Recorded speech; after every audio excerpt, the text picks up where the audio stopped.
Auf dieser spannenden Research-Divergenheit wurden wir das Mittelalter mit funziger Ständigen und wenig bekannten Tatsachen entzaubert, die dich sicher überraschen würden. Verges Ailes, was du glaubst zu wissen, den Hut entdecken wir die Wirklichkeit über Sauberkeit, Essen, seltsam Gewohnheiten, wissenschaftliche Neuerungen und die Kunst einerseits, die viel offer Gender war, als wir meinen. Bever du dich gemuddlich zurücklehnst, klick Kurs auf Gefglut mir und abonnier den Kanal. Und schreib mir in die Kommentare, aus welchem Land du gerade zuschaust und wie spät es dort ist. Es ist jedes Mal spannend zu sehen, wie Menschen aus der ganzen Welt hier zusammenkommen. Ich bin der Nicht-Historiker und mein Wunsch ist es dich mit dieser Erzählung in ein besonderes mitzunehmen, die dich gleichzeitig spannen und in den Schlaf begleiten kann. Beginnen wir also mit dem Thema Sauberkeit und Gesundheit. Und hier wird es schon die erste Überraschung. Waren die Leute im Mittelalter wirklich so dreckig, wie man oft hört? Die Antwort ist eindeutig, nein. Erstens ist es falsch zu glauben, dass sie nie bedeuten. Tatsächlich gab es im Mittelalter, vor allem im Hoch- und Spätmittelalter, viele öffentliche Badhäuser. Dies dienten nicht nur zum Waschen, sondern waren auch Treffpunkt, wo Menschen Kontakt knüpften und sogar Geschäft machten. Stell dir groß mittelalterlich Wellnessort vor, an denen Leute zusammenkommen, entspannen und bedeuten. Solche Häuser gab es in kleinen wie großen Städten, und das nicht nur in Europa. In der islamischen Welt waren öffentliche Bäder sogar noch weiter entwickelt und sehr verbreitet. Und diese Tradition beeinflusst später auch den Westen. Außerdem waren Schwitzbar, also Sonnen, besonders in Norden Europas üblich. Sie waren wie ein mittelalterliche Variante der alten römischen Thermen und nutzten hohen Dampf, um den Körper zu reinigen. Die Vorstellung, dass die Menschen damals völlig ungewaschen waren, ist also nur ein stark übertriebenes Bild. Vielleicht hat nicht jeder Mensch die Möglichkeit, sich jeden Tag zu waschen, da das lag mehr in den Umständen des Lebens und in den Abläufen des Alltags als deren, dass man keinen Wert auf Sauberkeit legt oder keine Mittel davor hat. Und ja, sie gab es tatsächlich. Sie sahen nicht so aus wie die festen Seifenstück, die wir heute im Bad haben, sondern wurde aus Holzasch und Fetten von Tieren oder Pflanzen hergestellt. Dies Seif diente nicht nur dazu, Kleidung zu reinigen, sondern wurde auch für den Körper benutzt. Außerdem verwendeten die Menschen den Krügeren Gall, Schlechtgeruch zu überdecken und sich frisch zu fühlen. Auch wenn Art, sich zu pflegen, nicht dieselbe war wie bei uns, spielt Körperhygiene im Mittelalter eine wichtige Rolle. Kommen wir nun zum zweiten Punkt, Kleidung und Waschen. Wie oft wurde die Kleidung in jener Zeit gereinigt? Und noch wichtiger, womit? Das hing stark von der sozialen Stellung und von der Art des Stoffs ab. Die waren Kleidungsstück, die oft aus dicken Wollstoffen, feiner Seide oder schwerem Samp bestanden, waren teuer und schwer sauber zu bekommen. Deshalb wurden sie meist mit Bürsten behandelt, Staub und Dreck von der Oberfläche zu entfernen. Ein gründlicher Wasch war bei solchen Stücken viel seltener. Anders sah es mit der Unterwasch aus, wie Hemden oder Tuniken aus Leinen, die direkt auf der Haut getragen wurden. Dies wurden deutlich häufiger gewaschen. Reicher Leute konnten sich sie leisten, auch wenn sie für viele Menschen zu teuer war. Und hier wird es besonders interessant.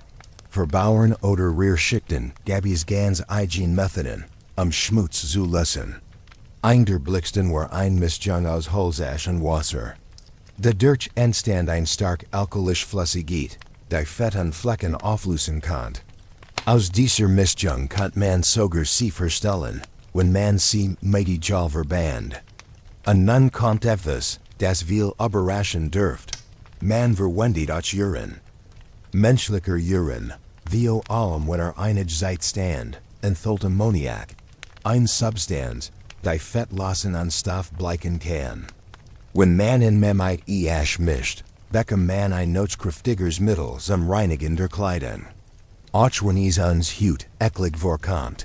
Where is Danwels ein Leichtwerfigbearer und Wirkungsvoller Helfer, de is keinem modernen Waschmittel gab.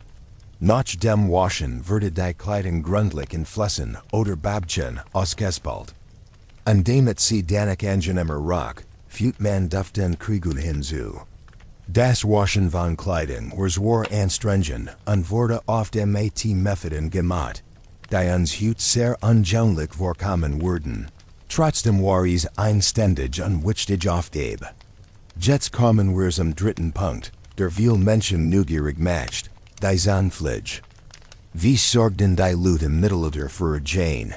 Ganz ohne modern Zahnbürsten, Zahnpasta oder Zahnreste, wie wir sie kennen? Die Wahrheit ist, auch wenn sie nicht unsere Gurg hatten, waren sie nicht willig hilflos. Die Pflege von Munden Zenen war durchaus ein Thema. Davor nutzten sie unterschiedlich, Krüguter, Mentirien Agenden und erfrischenden Kräften. Pflanzen wie Minz, Rosmarin oder Petersilie wurden gekauft oder direkt auf Jane und Zahnfleisch gerieben, den Mund sauber zu halten und den Atem frischer zu machen. Auch Salbei war sehr beliebt, weil man glaubt, dass seine Blätter die Jane aufhellen und sauber halten könnten. Neben Kruder nahmen die Menschen raue Stoffstück, etwa Kleinfetzen aus Leinen oder Woll, mit denen sie Jane und Zahnfleisch rieben. Manchmal befeuchten sie dies Tucker mit Wasser oder mit einem Kriteriefus, besser Essensrest zu entfernen und die Zahnoberfläche zu polieren. Es war einfach, aber da einigermaßen wirksam Form der Reinigung. Und hier kommt ein weiter Überraschung Tatsache. Wien, manchmal nutzten die Leute Wien wie ein Mundwasser. Man dacht, dass sein Skier die Jane reinigen und keim abtetten kann. Aber gleichzeitig enthielt Wien Zucker, der wiederum Lacker und den Zenen verursachen konnte. Es war also ein Mittel mit doppelter Wirkung. Auch Zahnziehen wurde praktisiert, da mit sehr wenigen Werkzeugen und wenig Fachwissen. Wenn die Schmerzen zu stark waren, griff man Augeten zu Amuletten oder Sprachgebet in der Hoffnung auf Heilung. Obwohl es keine modernen Zahnmedizin gab, fanden die Menschen dennoch Weg, ihr Mundgesundheit mit dem, was sie hatten, zu schützen. Gehen wir weiter mit der Körperpflege. Der vierte Punkt bringt uns zu Duften und Deodorants. Wenn die Menschen nicht so häufig begetten wie wir heute, wie gingen sie dann mit Körpergeruch Davor nutzten sie Duftstoff und Kleinbutel, mit wohlriechenden Essenzen. Das Mittelalter war trotz aller Schwierigkeiten voller Erfindungsgeist, wenn es darum ging, unangenehm Geruch zu bekämpfen. Perfumes, die aus therischen Glen gewonnen wurden, stammten aus Blumen und Kräutern. Sie waren vor allem in den höheren Schichten beliebt. Rose, Lavendel, Rosmarin, Minz, Sandalholz und Moschus gehörten zu den beliebtesten Duften. Diese Perfumes dienten nicht nur dazu, schlecht Geruch zu überdecken, sondern wurden auch als Ergänzung zur Reinigung genutzt, frisch zu bringen und zugleich den sozialen Status zu zeigen. Für den täglichen Gebrauch nutzten die Menschen kleine Duftsäcken. Diese Butel waren meist aus Leinen oder Seidgent und wurden mit getrockneten Kräutern, Gurzen und Blumen gefüllt. Man näht sie in die Kleidung, trug sie den Hals, hinkt sie in den Gürtel oder legt sie in Schrank und zwischen die Bettlaken. Typisch Zutaten waren Lavendel, Kamille, Nelken, Zimt oder Schollen von Orangen und Zitronen. Sie hatten gleichzeitig weg. Some einen matchten sie Kleidung und Ruhm wohlriechend. Some anderen wirkten sie wie ein natürliches Dio, das den ganzen Tag über einen feinen Duft verteilt. Auch die Häuser wurden mit Teften gefüllt.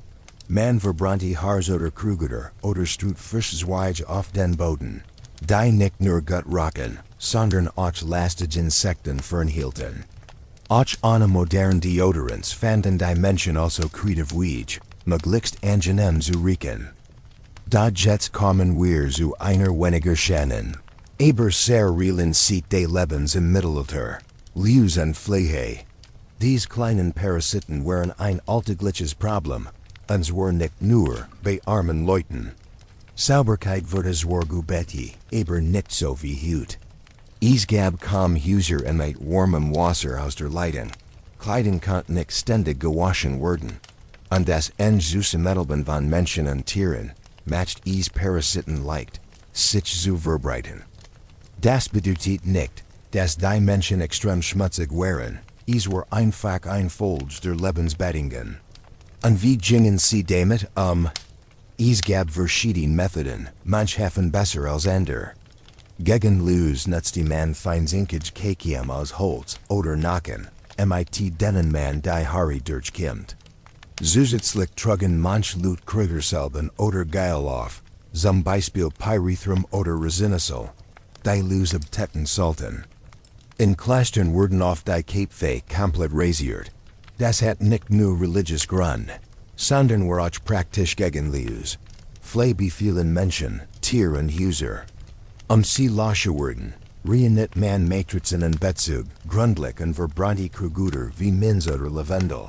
Der man glaubt, Duft vertreibt die Plagegeister. Manchmal nutzte man auch ein Fake fallen.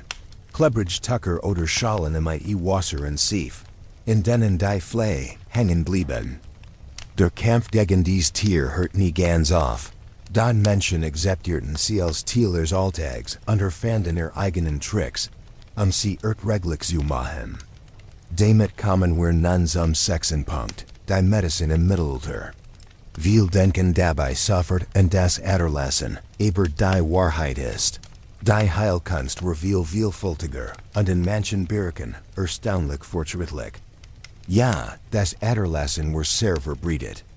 Man glaubt damals an die Lehre von den Virusoffen, Blut, Schleim, Gelbgall und Schwarzgall. Krankheiten wurden auf ein ungleichgewicht dieser zurückgeführt, und durch Adlerlass wollte man sie wieder ins Gleichgewicht bringen. Aber das war längst nicht alles. Die Pflanzen hielten, though das Herstück der medizinischen Praxis.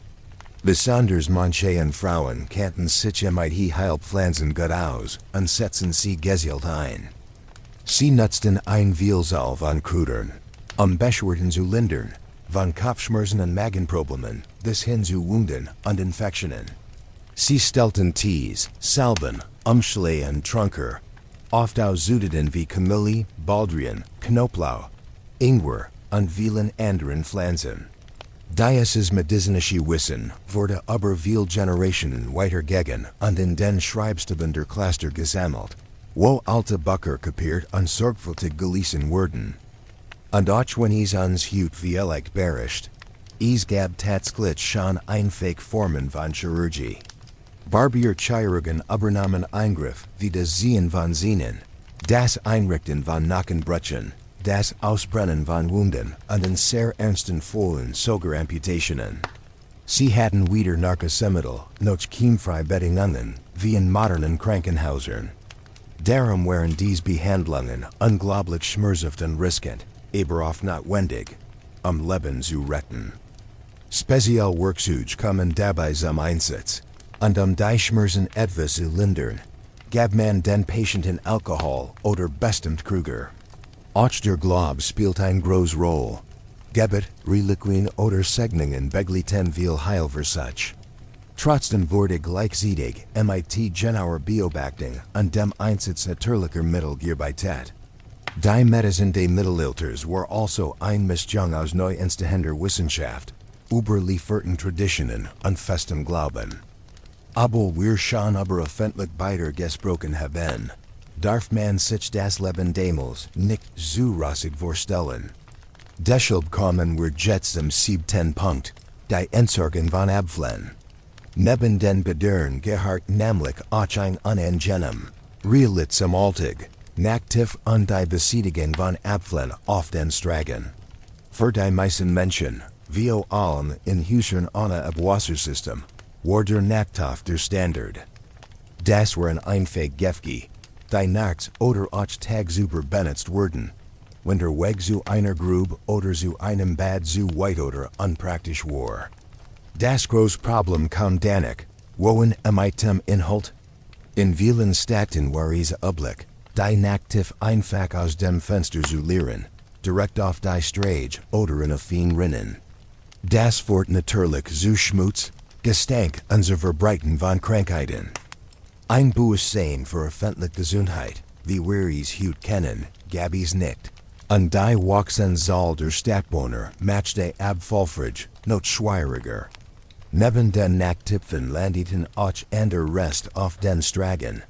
Essensabfall, Kuchenrest oder der Dreck von Haustieren und Nutztieren, die mitten in den Städten gehalten wurden. Manch Ort Versigten, Regeln für die Sauberkeit einzuführen, schickten Strankenker los oder Legion Schwein und in der Tier die Rest fressen. Doch trotz aller Bemühungen war das Problem riesig.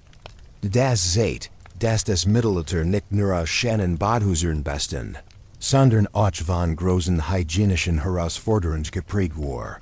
Damit kommen wir zum Punkt, der Körperpflege des Adels, Rend einfach, Menschen öffentlich beider oder alltägliche Sonnen nutzten, war die Situation für die Reichen und Mächtigen ganz anders. Der Adel hat groß Vorteil und konnte sich geäfter und gründlicher reinigen. Für sie war Baden kein öffentliches Reines, sondern eine Privatangelegenheit, auch wenn nicht täglich, wie Wearies Hut kennen. Sie hatten tragbar Wannen aus Holz oder Metall, die oft mit Tiefstoff oder Lacken ausgelegt wurden, damit sie bequemer waren. Diener füllten dies Wannen, mit heißem Wasser, das manchmal Türden oder duftenden Glen versetzt wurde, das Erlebnis noch angenehmer und luxuriöser zu machen.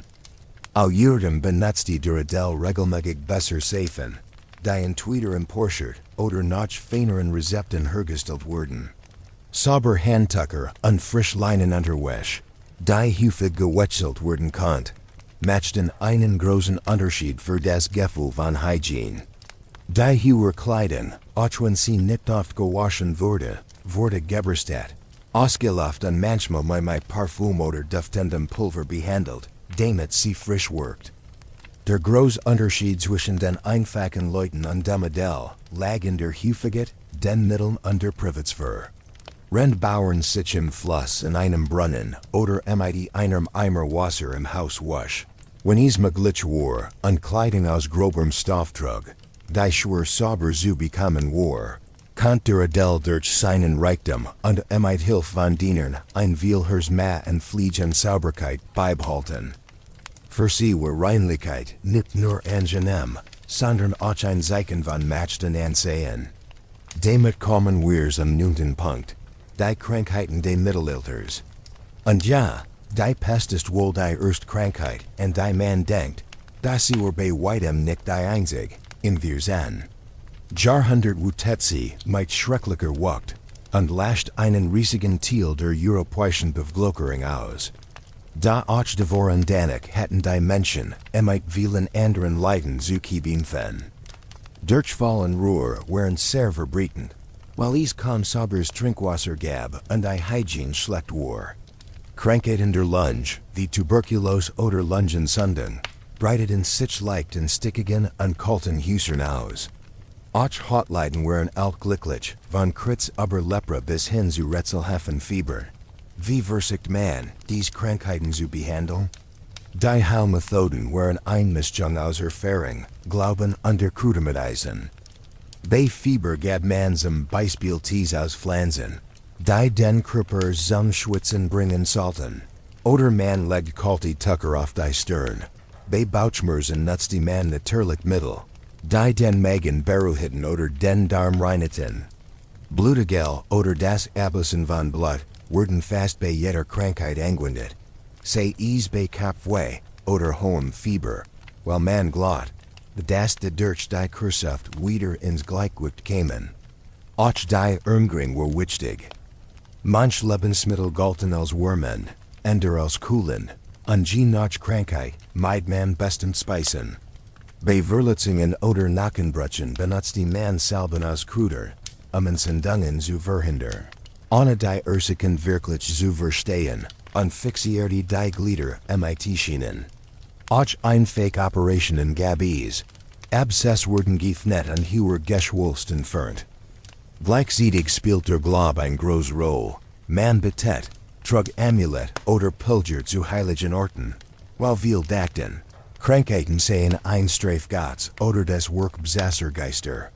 So were die Medicine im Mittelalter ein Bereich, in dem Beobachten, Aberglaube und Erfindungsgeist, eng miteinander verbunden waren.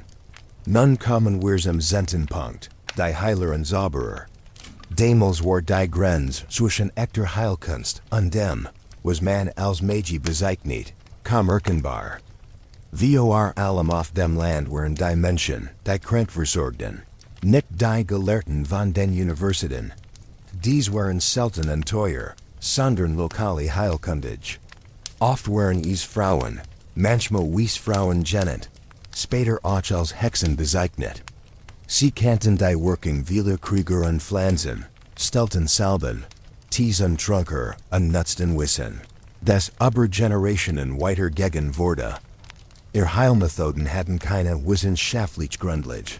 Wie wir sie heute kennen, aber oft konnten sie Schmerzen lindern oder leichter Krankheiten heilen.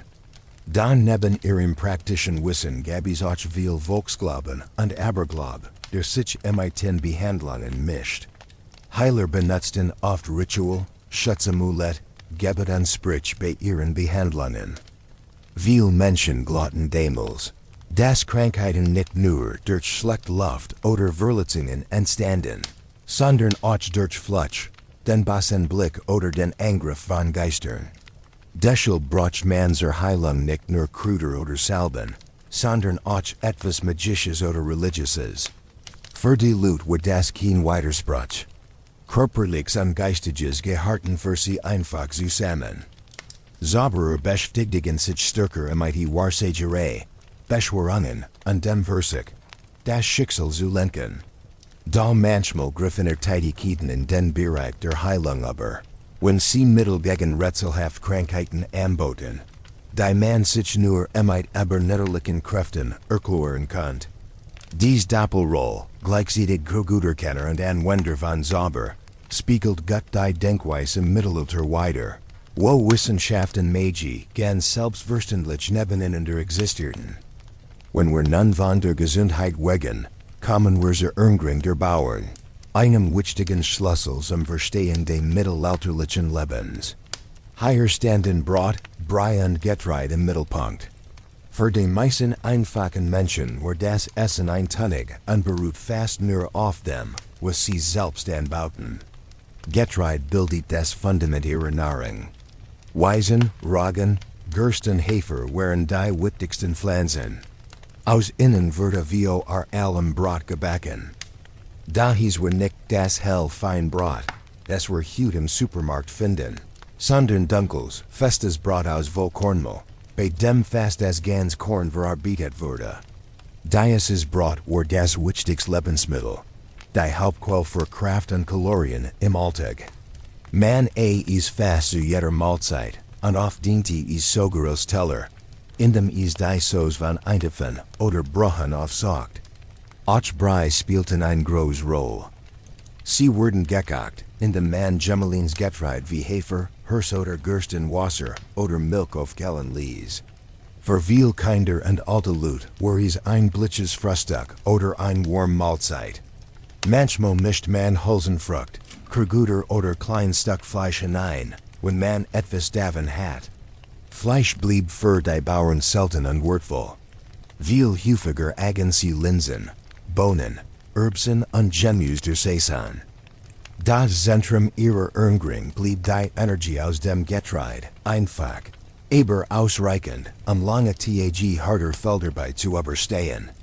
Ganz anders sah es bei Modell aus. Dort drehte sich alles Bürfluss und Prunk.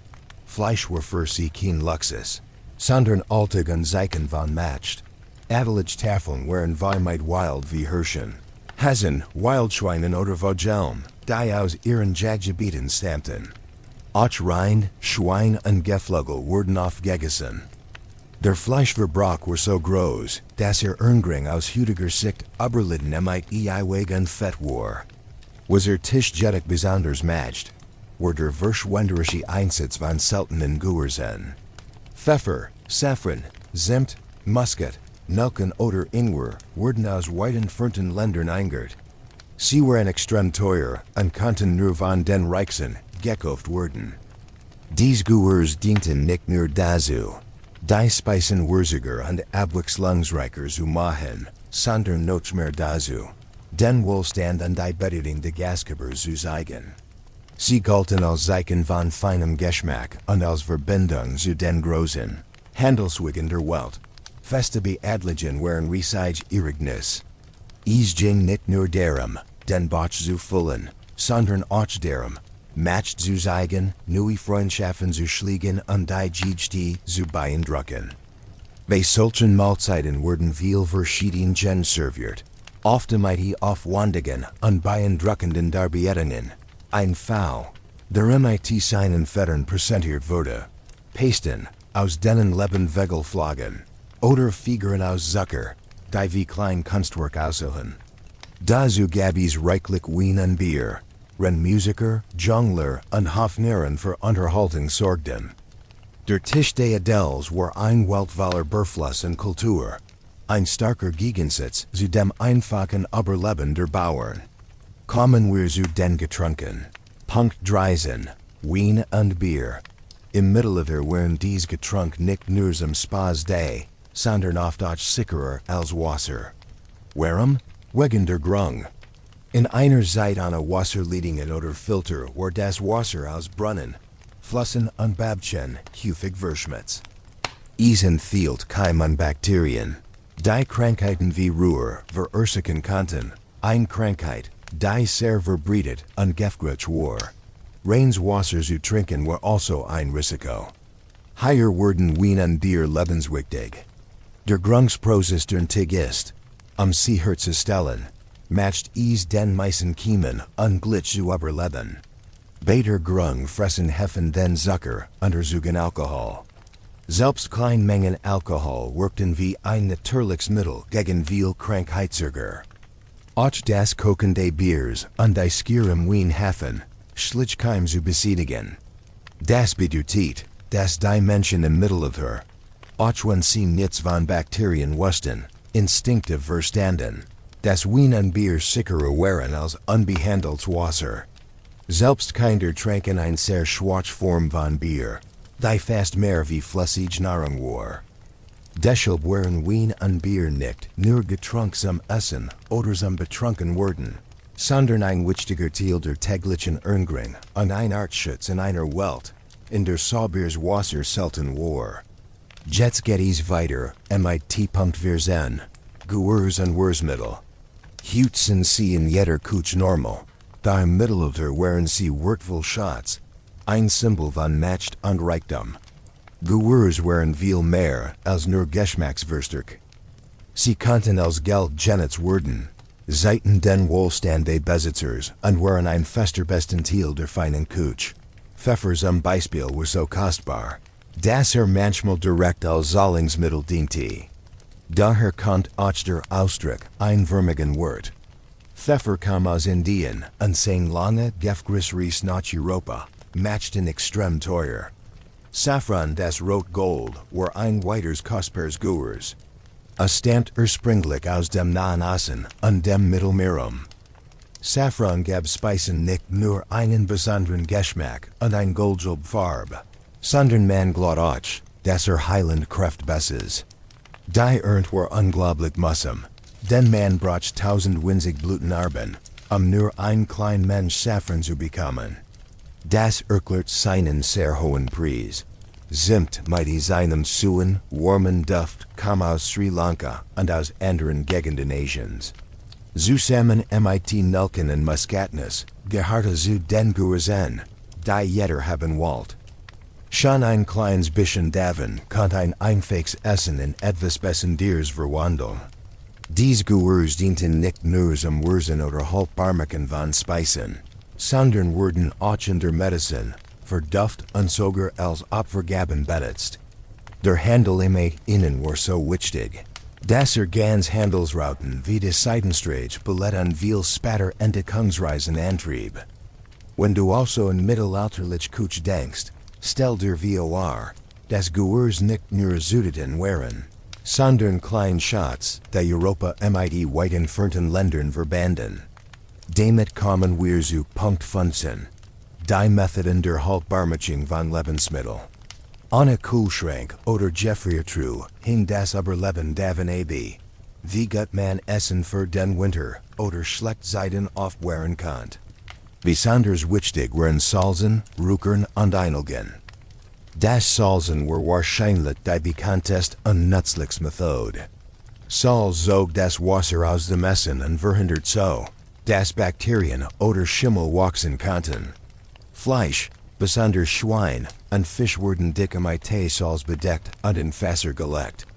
So hielten sie sich viel Monat, manchmal sogar Jahr, und sorgten dafür, dass die Menschen regelmäßig eiwig bekamen.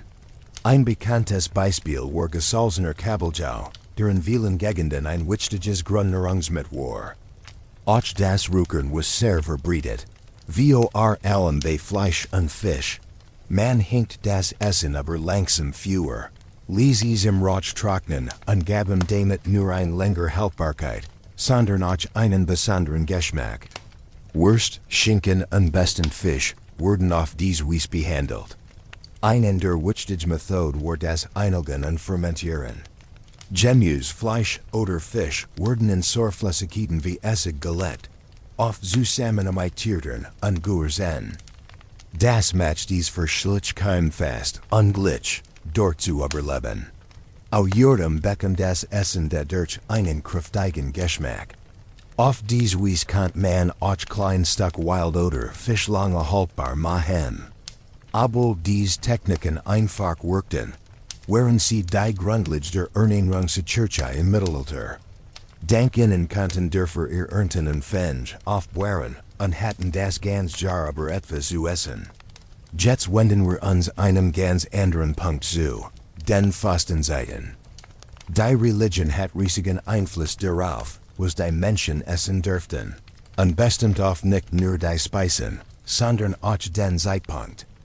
Die mittelalterliche Gesellschaft war sehr gläubig, und die katholische Kirche hat in fast jedem Lebensbereich das letzte Wort, auch beim Essen. Fastenzeiten waren streng und häufig. Die bekanntest war die Fastenzeit, die 40 Tage vor Ostern. In dieser Zeit war Fleisch verboten, genauso wie Geflügel und manchmal sogar Milch und Eier. Das bedeutet, dass die Menschen stattdessen Fisch, Gemüse, Hülsenfrucht und Getreide aßen. Aber die Fastenzeit war nicht die einzige Periode der Einschränkung. Jeden Freitag und oft auch Mittwochs und Samstags dürfte man ebenfalls kein Fleisch essen. Dazu kamen noch viel religiöse Feiertage und besondere Band, die eigene Regeln hatten. Insgesamt gab es für viele Menschen weniger Tage mit wie Fleisch als Tage ohne. Ziel dieser Zeiten war nicht die Gesundheit, sondern die Beute, also Ruhe zu zeigen, und die Reinigung der Seele. Es galt als Zeichen von streng und Hingabe. Da diese Haltung wirkt stark auf die Esskultur. Sie zwang die Menschen dazu, beim Fasten kreativ zu werden und besonders gerecht mit Fisch, Gemüse und Gursen zu erfinden, die Geschmack und die Voll von Fleischgerichten nachahmten. Damit lenkt der Glaube nicht nur das geistige Leben, sondern prägt auch den alltäglichen Tisch. Religion macht diesen Tig, erfinderisch zu sein, und verban Glauben und Essen so eng, dass sie kaum voneinander zu trennen wären. Damit kommen wir zu Punkt 17, Besteck und Tischchen. Bereit dich vor, denn die Wahrheit ist, dass die meisten mit den Händen agen. Verges das Bild von langen Tafeln voller Gabel, Messern und Löffeln für jedes Gericht. Das ist viel später entstanden.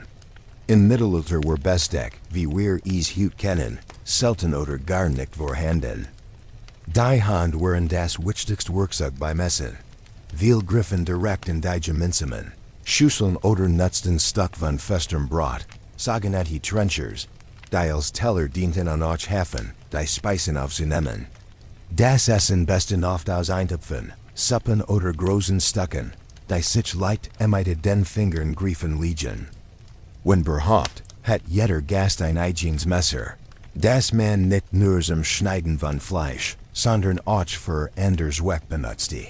Manchmal sogar zur Verteidigung. Löffel gabis vor allem für Suppen und Brei, aber sie waren nicht so üblich wie heute. Gabeln waren noch seltener. Sie kamen im Hochmittelalter aus Byzanz nach Europa, wurden aber mit Skepsis betrachtet und oft als unpassend oder zu fein abgetan. Erst in der Renaissance setzen sie sich langsam durch. Dann nur weil man mit den Händen bedeutet das nicht, dass es keine Regeln gab. Vor allem in adligen Krisen galten strenge Vorschriften. Man muss sich vor und nach dem Mahl die Hand waschen. Es war unflitsch, schmutzig Finger in die gemeinsam Schüssel zu tauchen, laut zu schmeißen oder mit vollem Mund zu sprechen. Zwischen den Bissen wischt man die Finger mit Brot oder einem Stuckstoff ab. Teller zu teilen war üblich und galt als Zeichen von Vertrauen und Höflichkeit. Auch wenn die Art des Essens anders war als heute, gab es also Etiquette, passten die Brüster de Maligen Zeit. Nun kommen wir zu Punkt 18, die Roll des Brots im Mittelalter. Brot war weit mehr als nur Nahrung, es war der Mittelpunkt auf dem Tisch. Es diente nicht nur zum Sattwerden, sondern auch als Unterlage und Werkzeug. Wie schon erwähnt, war Brot die wichtigste Grundlage der Ernährung für fast alle Menschen, auch wenn sich die Qualität zwischen den Schichten stark unterschied. Für die einfachen Leute war es die wichtigste Energical und leicht zugänglich. Doch Brot hat auch andere Funktionen. Ein besonders spannend war seine Verwendung als Teller. Die Trenchers, dick Scheiben von altem oder hartem Brot, trugen Fleisch, Eintopf oder andere Speisen. Rende Essen sah des Brot die Saft und Soßen auf und wurde dadurch weich und voller Geschmack. Danach wurde dieses durchtränkt Brot gegessen, oder, wenn es sich ein adlige Tafel handelt, wurde es gesammelt und den Dienern, Bedürftigen oder auch den Hunden überlassen. Brot war nicht nur Nahrung, sondern auch ein praktisches Werkzeug. Man konnte es nutzen, Essen über den Teller zu schieben, die Finger nach einem Bissen sauber zu wischen oder klein Rest vom Tisch aufzuheben. Es war wie ein Verlängerung der Hand, die half beim Essen besser zurechtzukommen, besonders in einer Zeit, in der es kaum eigenes Besteck gab. So war Brot nicht nur für den Magen wichtig, sondern auch vielseitig einsetzbar. Ein Beispiel davor, wie clever die Menschen wenigen Mittel nutzten. Nun kommen wir zu Punkt 19, einem schweren Kapitel, die Nachspeisen im Mittelalter. Stell dir keine großen Sahnetorten oder Buntkuchen vor. Damals bestanden Süßspeisen vor allem aus Honig, Früchten und einfachen kleinen Leckerien. Zucker aus Zuckerrohr war extrem teuer, kam aus fernen Ländern und war fast nur für Fürsten und Knechte bestimmt. Oft diente als Medizin oder Gurs statt als Süßungsmittel. Darum war Honig das wichtigste Mittel, Speisen zu suchen. Honig fand man in getrunken, Nachspeisen und sogar in einigen herzhaften Gerichten. Galt nicht nur als lecker, sondern man schrieb auch heilend Kraft zu. Frucht waren das eigentlich Dessert dieser Zeit. Frisch, wenn sie Saison hatten oder getrocknet und einkocht für den Rest des Jahres, waren sie ein wichtiger Teil des Speiseplans und rundeten die Mahlzeiten ab. Voll, Birnen, Trauben, Kirschen und Pflaumen waren weit verbreitet. Importiert Frucht wie Datteln oder Feigen waren hingegen ein besonderer Luxus. Man ac per Gergstedt als Kompott oder in einfachen Kuchen. Die ersten Süßigkeiten waren ganz anders als die heutigen. Oft bestanden sie aus getrockneten Früchten und Honig, manchmal mit Gursen. Es gab auch einkocht Frucht in Honigsirup oder kleine Teigwaren aus Honig, Mehl und Gursen. Die als Verka für unsere heutigen Keks oder Biscuits, Gissen wurden kennen. Ein weiteres typisches Dessert war Blankmange. Ein Art süßer Brei oder Pudding aus Milch, Reis oder Mandeln, das aus Zucker, wenn man ihn hat, oder eben Honig. Manchmal wurde sogar klein Geschnittenes Hunterfleisch hineingemischt, was ans Hut merkwürdig vorkommt.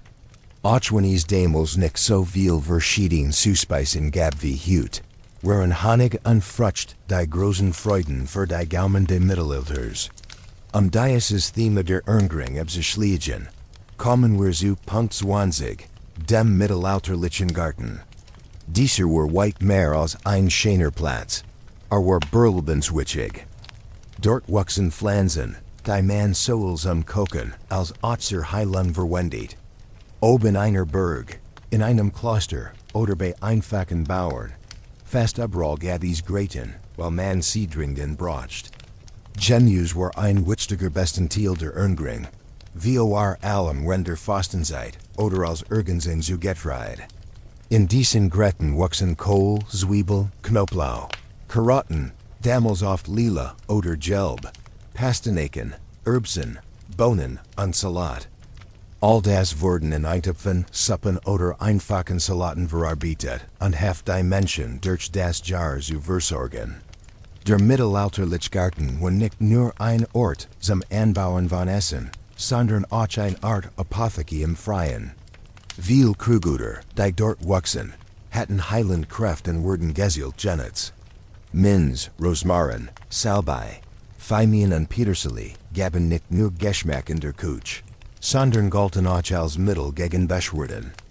Kamille wurde für beruhigenden Tee aufgebrüht, Baldrian half beim Einschlafen. Ringelblumen wurde auf Wunden gelegt und Fenchel unterstützt die Verdauung. Besonders die Mönche kannten sich bestens damit aus. Sie legten Eigen Kräutergrennen und wussten genau, wie man die Pflanzen einsetzte. Neben den Kräutern standen auch Obstbäume wie Apfel, Birnen und Pflaumenbäume in den Gräten, die Frischvitaminen auf den Tisch brachten. Kleinbeerenbusch waren ebenfalls oft zu finden. So war der Garten im Mittelalter ein kleines, selbstversorgendes System, in dem jede Pflanze ihren Nutzen hat ansiegt, wie eng das Leben der Menschen mit dem Boden verbunden war. Der See, Ernährung. Verlassen wir nun das Thema Essen und wenden uns Punkt 21 zu, der im Mittelalter. Für die meisten Menschen war ein Hochzeit weniger ein romantisches Abentur, sondern mehr ein Vertrag, der wirtschaftlich und gesellschaftlich Ziel verfolgt. Die Vorstellung, dass man aus Liebe errettet, war für die große Mehrheit schlicht nicht üblich. Für etliche und wohlhabende Familien war die ein wichtiges Werkzeug, Bundes zu sichern, Besitz zu bewahren, Erbstreitigkeiten zu vermeiden und Macht zu erweitern. Oft wurden die Verbindungen schon in der Kindheit der Brotlut festgelegt. Lange Verhandlungen über Mitgift und Vertrag bestimmten, wie es geregelt wurde. Gefühl oder persönlich Wunsch spielten in diesem System kaum eine Rolle. Auch bei Bauern und einfachen Leuten hat die Ehe einen klar praktischen Wert. Sie bedeutet, dass zwei Familien zusammenarbeiten, das Land besser bewirtschaftet werden konnte und beide Seiten wirtschaftlich überleben konnten. Wichtig war auch, Kinder zu bekommen, besonders Schöne, die später die Arbeit fortführen konnten. Zwar konnte es eine eigen geben, die Wahl der Ehepartners hing meist von notwendigkeit, Nutzen und dem Einverständnis der Eltern oder der Grundherren, ab. Die Kirche betont war, dass die Ehe ein heiliges Sakrament sei, für ein Leben lang gilt und nur zwischen einem Mann und einer Frau bestehen darf. In der Wirklichkeit aber standen materielle Vorteile und gesellschaftliche Regeln meist über den religiösen Idealen. Romantisch Liebe, so wie wir sie heute kennen, sollte Jahrhundert später in Geschichten und Gedichten in Bedeutung gewinnen und langsam zu einem Grund verehrt werden. Kommen wir nun zu Punkt 22, den Rollen von Mann und Frau. Das Leben im Mittelalter war stark davon bestimmt, was von Männern und Frauen als erwartet wurden, und diese Erwartungen unterschieden sich sehr. Für Frauen aus dem Modell war die wichtigste Aufgabe, Erben zu bekommen und durch ihr Aliensen zu sichern. Sie lernten, wie man einen großen Haushalt führt, Der einer Berg, fast wie ein kleines Unternehmen funktioniert. An sie waren für die Kinder zuständig. Manch Adelsfrauen, vor allem wenn Männer auf Kriegszügen oder in den Cruisigen weit weg waren, übernahmen groß Verantwortung, sie führten das Land, sorgten für die Verteidigung der Berg und mischten sich sogar in politische Fragen ein. Der Platz von Frauen in der Fettlichkeit war eingeschränkt, und der Wort wurde oft deren gemessen, ob sie Kinder bekommen konnten und ob sie gehorsam gegenüber ihrem Mann oder männlichen Verwandten waren. Bäuerinnen arbeiteten genauso schwer wie Männer. Sie hafen beter Aussaat, beter Ernte, kümmerten sich die Tier und machten dazu die Hausarbeit. Sie kochten, spannen Wolle, wetten Stoff, zogen Kinder groß und hielten das Haus in Ordnung. Ihr Alltag war voller harter Arbeit, da ohne sie heit die Family kaum überlebt. Auch wenn die Gesellschaft von Manieren beherrscht wurde, war ihr Beitrag unverzichtbar. Die Aufgabenliger Männer war vor allem Krieger und Herr zu sein. Sie wurden von klein auf in Waffen, Reiten und Jad geschult. Ihr Ziel war es, ihr Ländereien zu schützen, für ihren Herren oder Knig in die Schlacht zu sehen und Ordnung zu sichern. Außerdem leiteten sie ihr Gebiet, sprachen Recht und vertreten ihre Familie in politischen Fragen. Tugenden wie Tapferkeit und True galten für sie als besonders wichtig. Bauernmänner dagegen waren die Stütze der Landwirtschaft. Ihr Leben drehte sich schwere Arbeit, Felder pflügen, Samen ausbringen, Ernten einbringen, Häuser bauen und einfach Weege oder Jun reparieren. Wenn es Tig war, kämpften sie in der Dorfmilies. Sie waren die Anführer ihrer Haushalt und der Kraft galt als ihr größter Besitz. Ihr Leben folgt den Rhythmen der Natur und den Befehlen ihres Grundherrn. Männer und Frauen hatten also klar getrennte Aufgaben, die beiden entscheidend für die Gesellschaft und Wirtschaft waren, auch wenn die Macht und Freiheit sehr ungleich verteilt war. Kommen wir nun zu einem empfindlichen und oft falsch verstandenen Thema, die Kindheit im Mittelalter. Wie sah man Kinder damals und wie wurden sie behandelt? Viel glauben, Kinder sehen wie kleiner wachsen und gessen wurden, da die Wahrheit ist etwas komplizierter. Es stimmt, dass Kinder früh als Teil der Arbeitskraft galten, besonders in armen Familien. Es gab keine lange Jugendzeit, nur zum Spielen, wie wir sie heute kennen.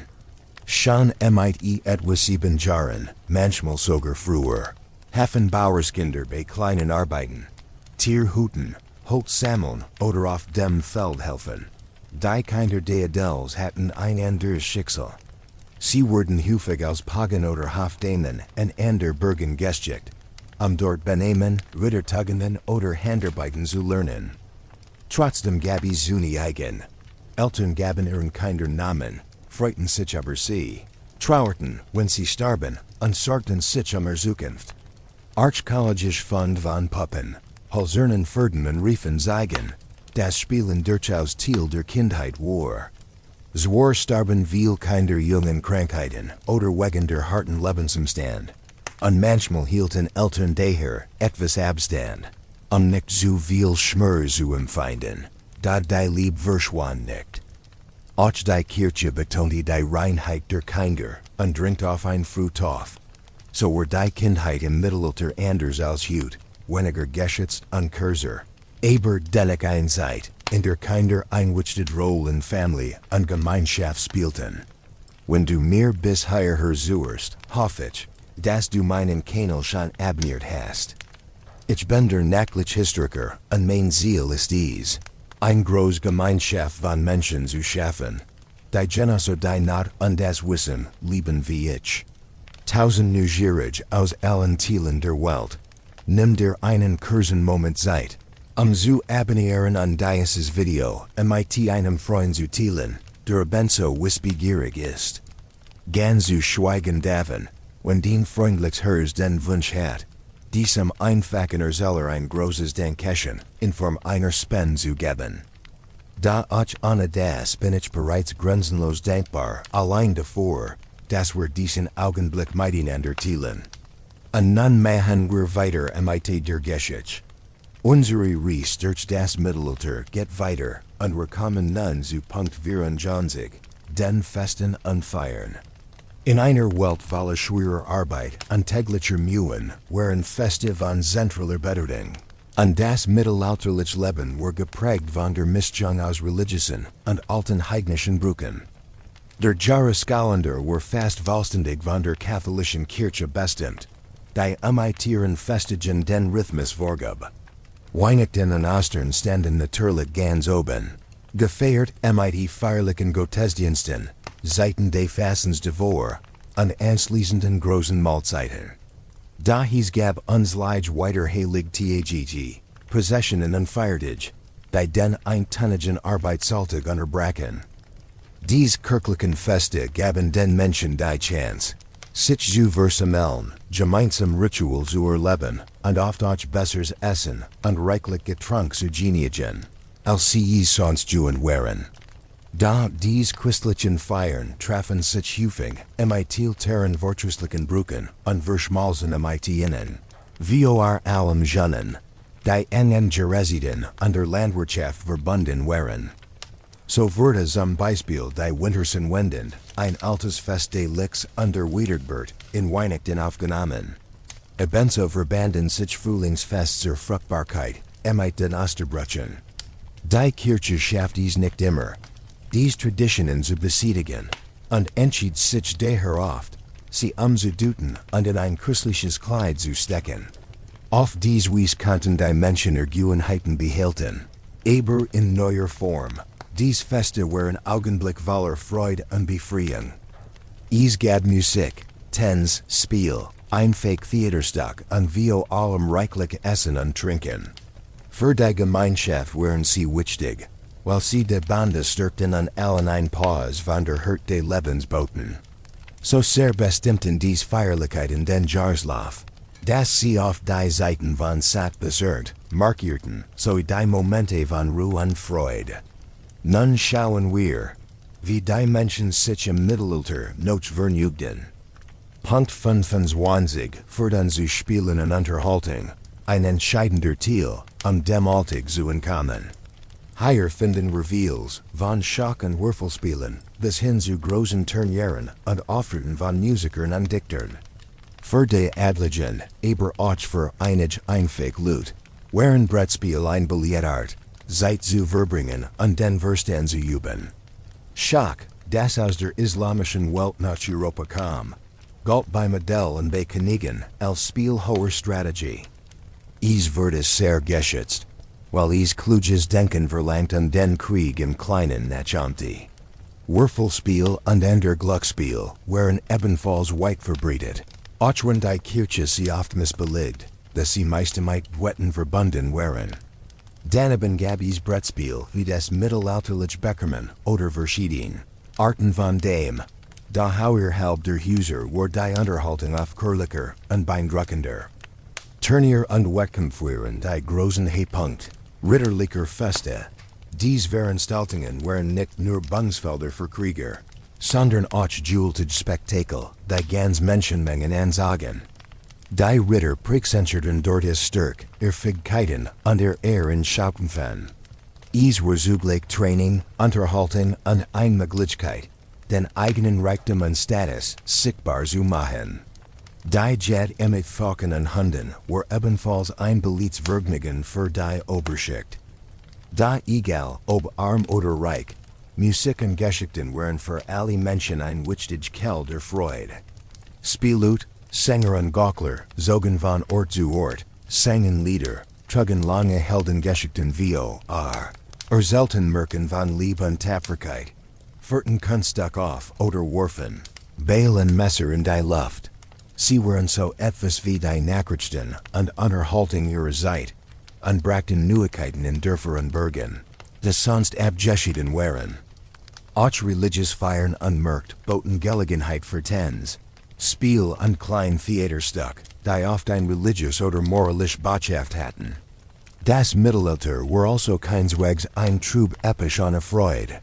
Is gab ein Bunt Vielfalt Spielen und Unterhaltungen, die das Leben weiterspiegelten und die Gemeinschaft stärkten. Nun kommen wir zu Punkt 26, der Kleidung. Die Mode im Mittelalter war nicht nur ein Frage der Notwendigkeit, sondern eine Art sichtbare Sprache. Materialien, Farben und Formen zeigten klar den Rang, den Beruf oder den Reichtum einer Person. Für die große Mehrheit der Menschen, also für die Bauern, besten Kleidung aus Graben, haltbaren Stoffen wie Woll und Leinen. Woll war warm und widerstandsfähig, ideal für das Klima, während Leinen leichter war und für Unterwasch oder Sommerkleidung genutzt wurde. Diese Stoff hatten meist Natterfarben oder wurden mit einfachen Pflanzenfarben gefärbt, was zu Tinen von Gelb, Braun oder Grau fort. Ganz anders kleideten sich die Reichen und Adligen. Sie trugen kostbar Stoff wie Seide, Samt und Broket, die aus fernen Ländern kamen und sehr teuer waren. Diese Stoff waren ein Zeichen von Macht und Luxus. Ihre Kleidung war aufwendig, oft mit Stickereien, Pelzen oder Edelsteinen geschmückt. Auch die Farben spielten eine Rolle. Hellkräftige Farben waren schwer herzustellen und deshalb teuer. Rotes Touch oder tiefes Blau galten als Zeichen von Ansehen, während ein Fake Loot meist dunkler und schlichter Tien trugen. Darüber hinaus gab es Kleiderordnungen, die festlegten, wo welch Stoff oder Farben tragen dürft. So wurde die soziale Ordnung auch durch Kleidung sichtbar gemacht. Dann nicht nur Stoff und Farbe waren bedeutend, auch die Form hat eine Botschaft. Lange Rummel, Schlepp oder ein aufliger Hut konnten den Rang einer Person verraten. Einheitlich konnte man etwa in einem spitzen, reich versierten Hut erkennen, während ein Bauer ein einfach Wallhaupt trug. Kleidung war im Grunde eine Art Ausweis, der jedem sofort sieht, wo welchen Platz in der Gesellschaft hat. Nun kommen wir zu Punkt 27, der Bildung im Mittelalter. Öffentliche Schulen für alle gab es damals nicht. Cluster und Zunft waren die Hauptart, und denen Wissen weitergegeben wurde. Die meisten Menschen, besonders die Bauern, erhielten keine richtige Schulbildung. Sie lernten, was sie fürs Leben brauchten, direkt von den Eltern oder durch Arbeit auf dem Feld. Lesen und Schreiben war ein seltenes Gut. Wer es erlernt, tat das meiste im Umfeld der Kirche. Cluster waren die Hüter des Wissens. In ihren Schreibsteben kapierten die manche alte Text, bewahrten Bücher auf und studierten them wie Theologie, Philosophie, Latin und auch ein wenig Mathematik und Astronomie. Kinder, die für ein Leben in der Kirche bestimmt waren, oder die Schnee von Adligen, konnten in Clustern unterrichtet werden. Diese Ausbildung war streng, religiös geprägt und stark auf Glauben und Gottesdienst ausgerichtet. Auf der anderen Seite waren die Zunft entscheidend, praktisches Wissen weiterzugeben. Ein Zunft war eine Gemeinschaft von Handwerkern wie Schustern, Schmieden, Webern oder Zimmerluten. Dort lernten Lehrlinge Schritt für Schritt ein Handwerk, das sie selbst beherrschten.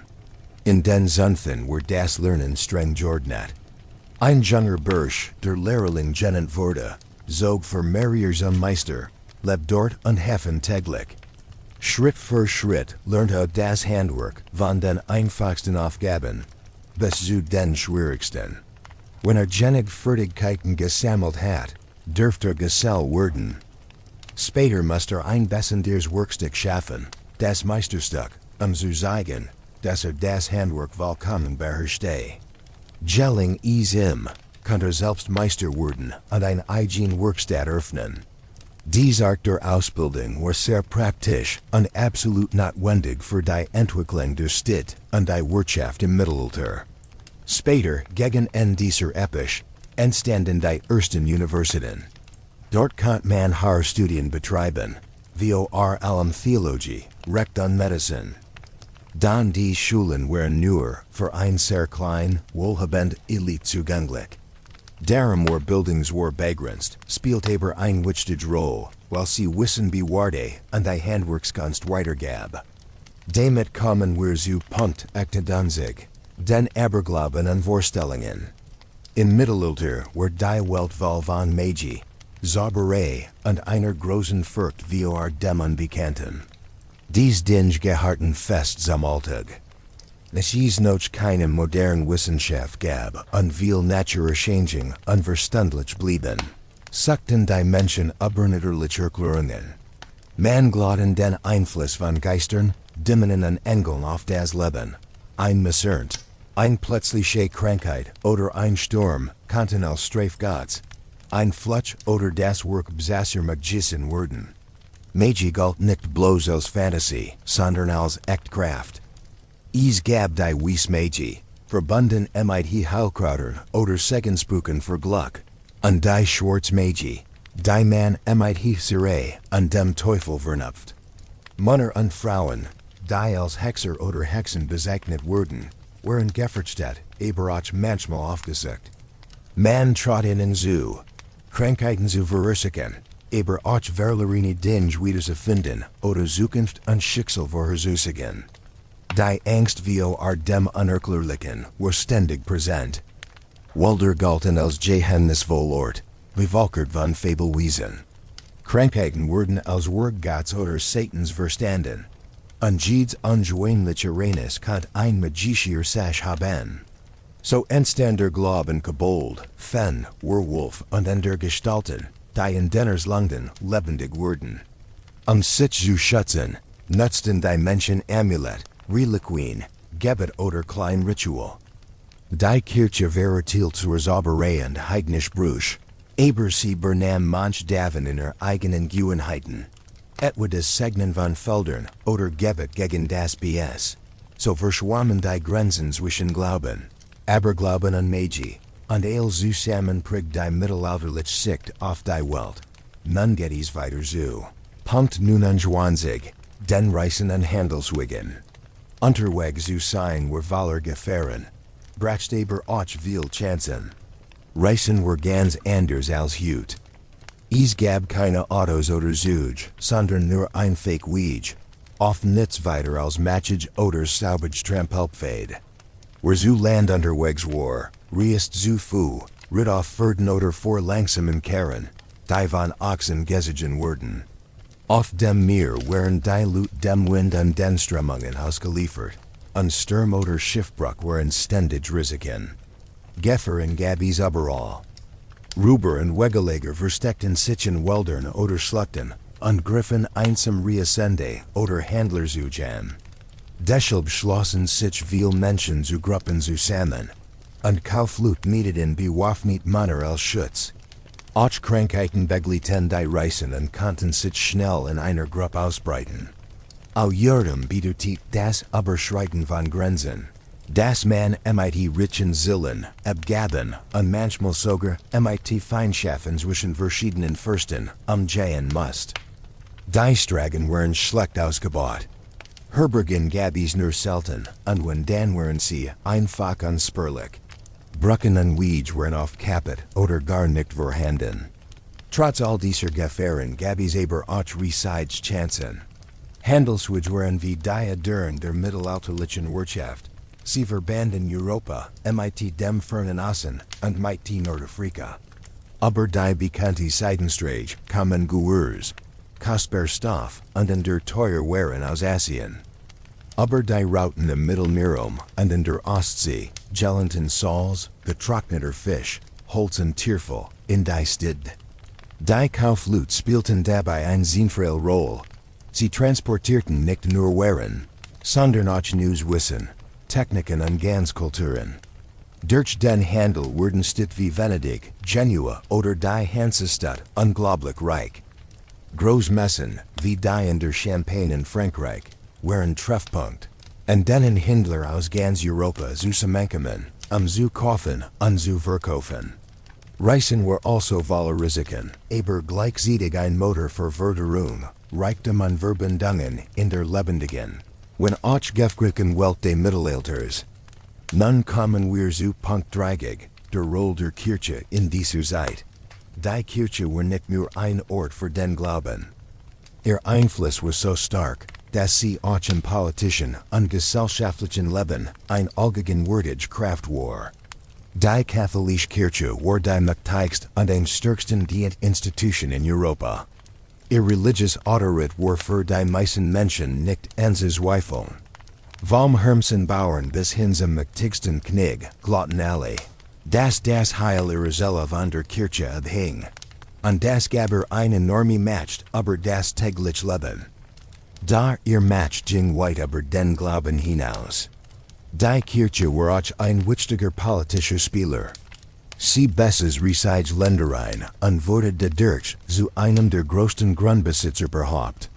Viele Bischöfe BBT waren gleichzeitig Feudalherren, hatten eigene Truppen und verwalteten ganz Gebiet.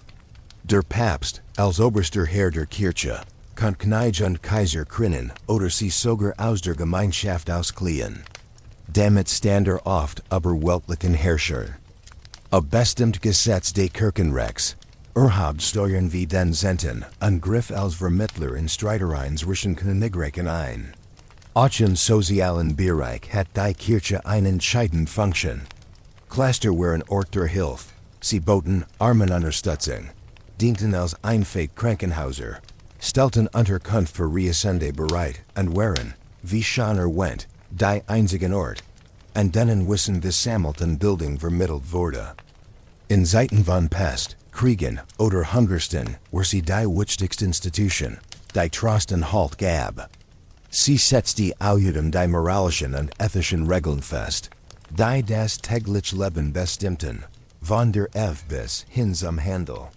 Auf dies Weise lietet die Kirche nicht nur die Seelen der Menschen in den Himmel, sondern war auch das Fundament für Politik, Gesellschaft und Kultur im Mittelalter. Sie war eine Kraft, die wirklich alle Bereiche des Lebens prägt. Jetzt wenden wir uns einer der bekanntesten Fragen über das Mittelalter zu, die oft als Mythos ausgelegt wird. Wie stellten sich die Menschen damals die Welt vor? Dachten sie wirklich, dass die Erde flach sei? Mythen und Wirklichkeit. Die Kurz und klare Antwort lautet: Nein, gebildete Menschen im Mittelalter glaubten nicht, dass die Erde flach war. Das ist einer der großen Irrtümer über die Vergangenheit, der erst viel später, besonders im 19. Jahrhundert, verbreitet wurde, das Mittelalter schlecht aussehen zu lassen. Schon in der Antike hatten Gelehrte wie Aristoteles und Ptolemäus klar Beweis davor geliefert, dass die Erde rund ist. Sie schauten zum Beispiel auf Schiff, die nach und Horizon verschwanden. Auf den runden Schatten der Erde rennt einer Mondfinsternis oder darauf, wie sich die Sternbilder veränderten, wenn man auf Reisen war.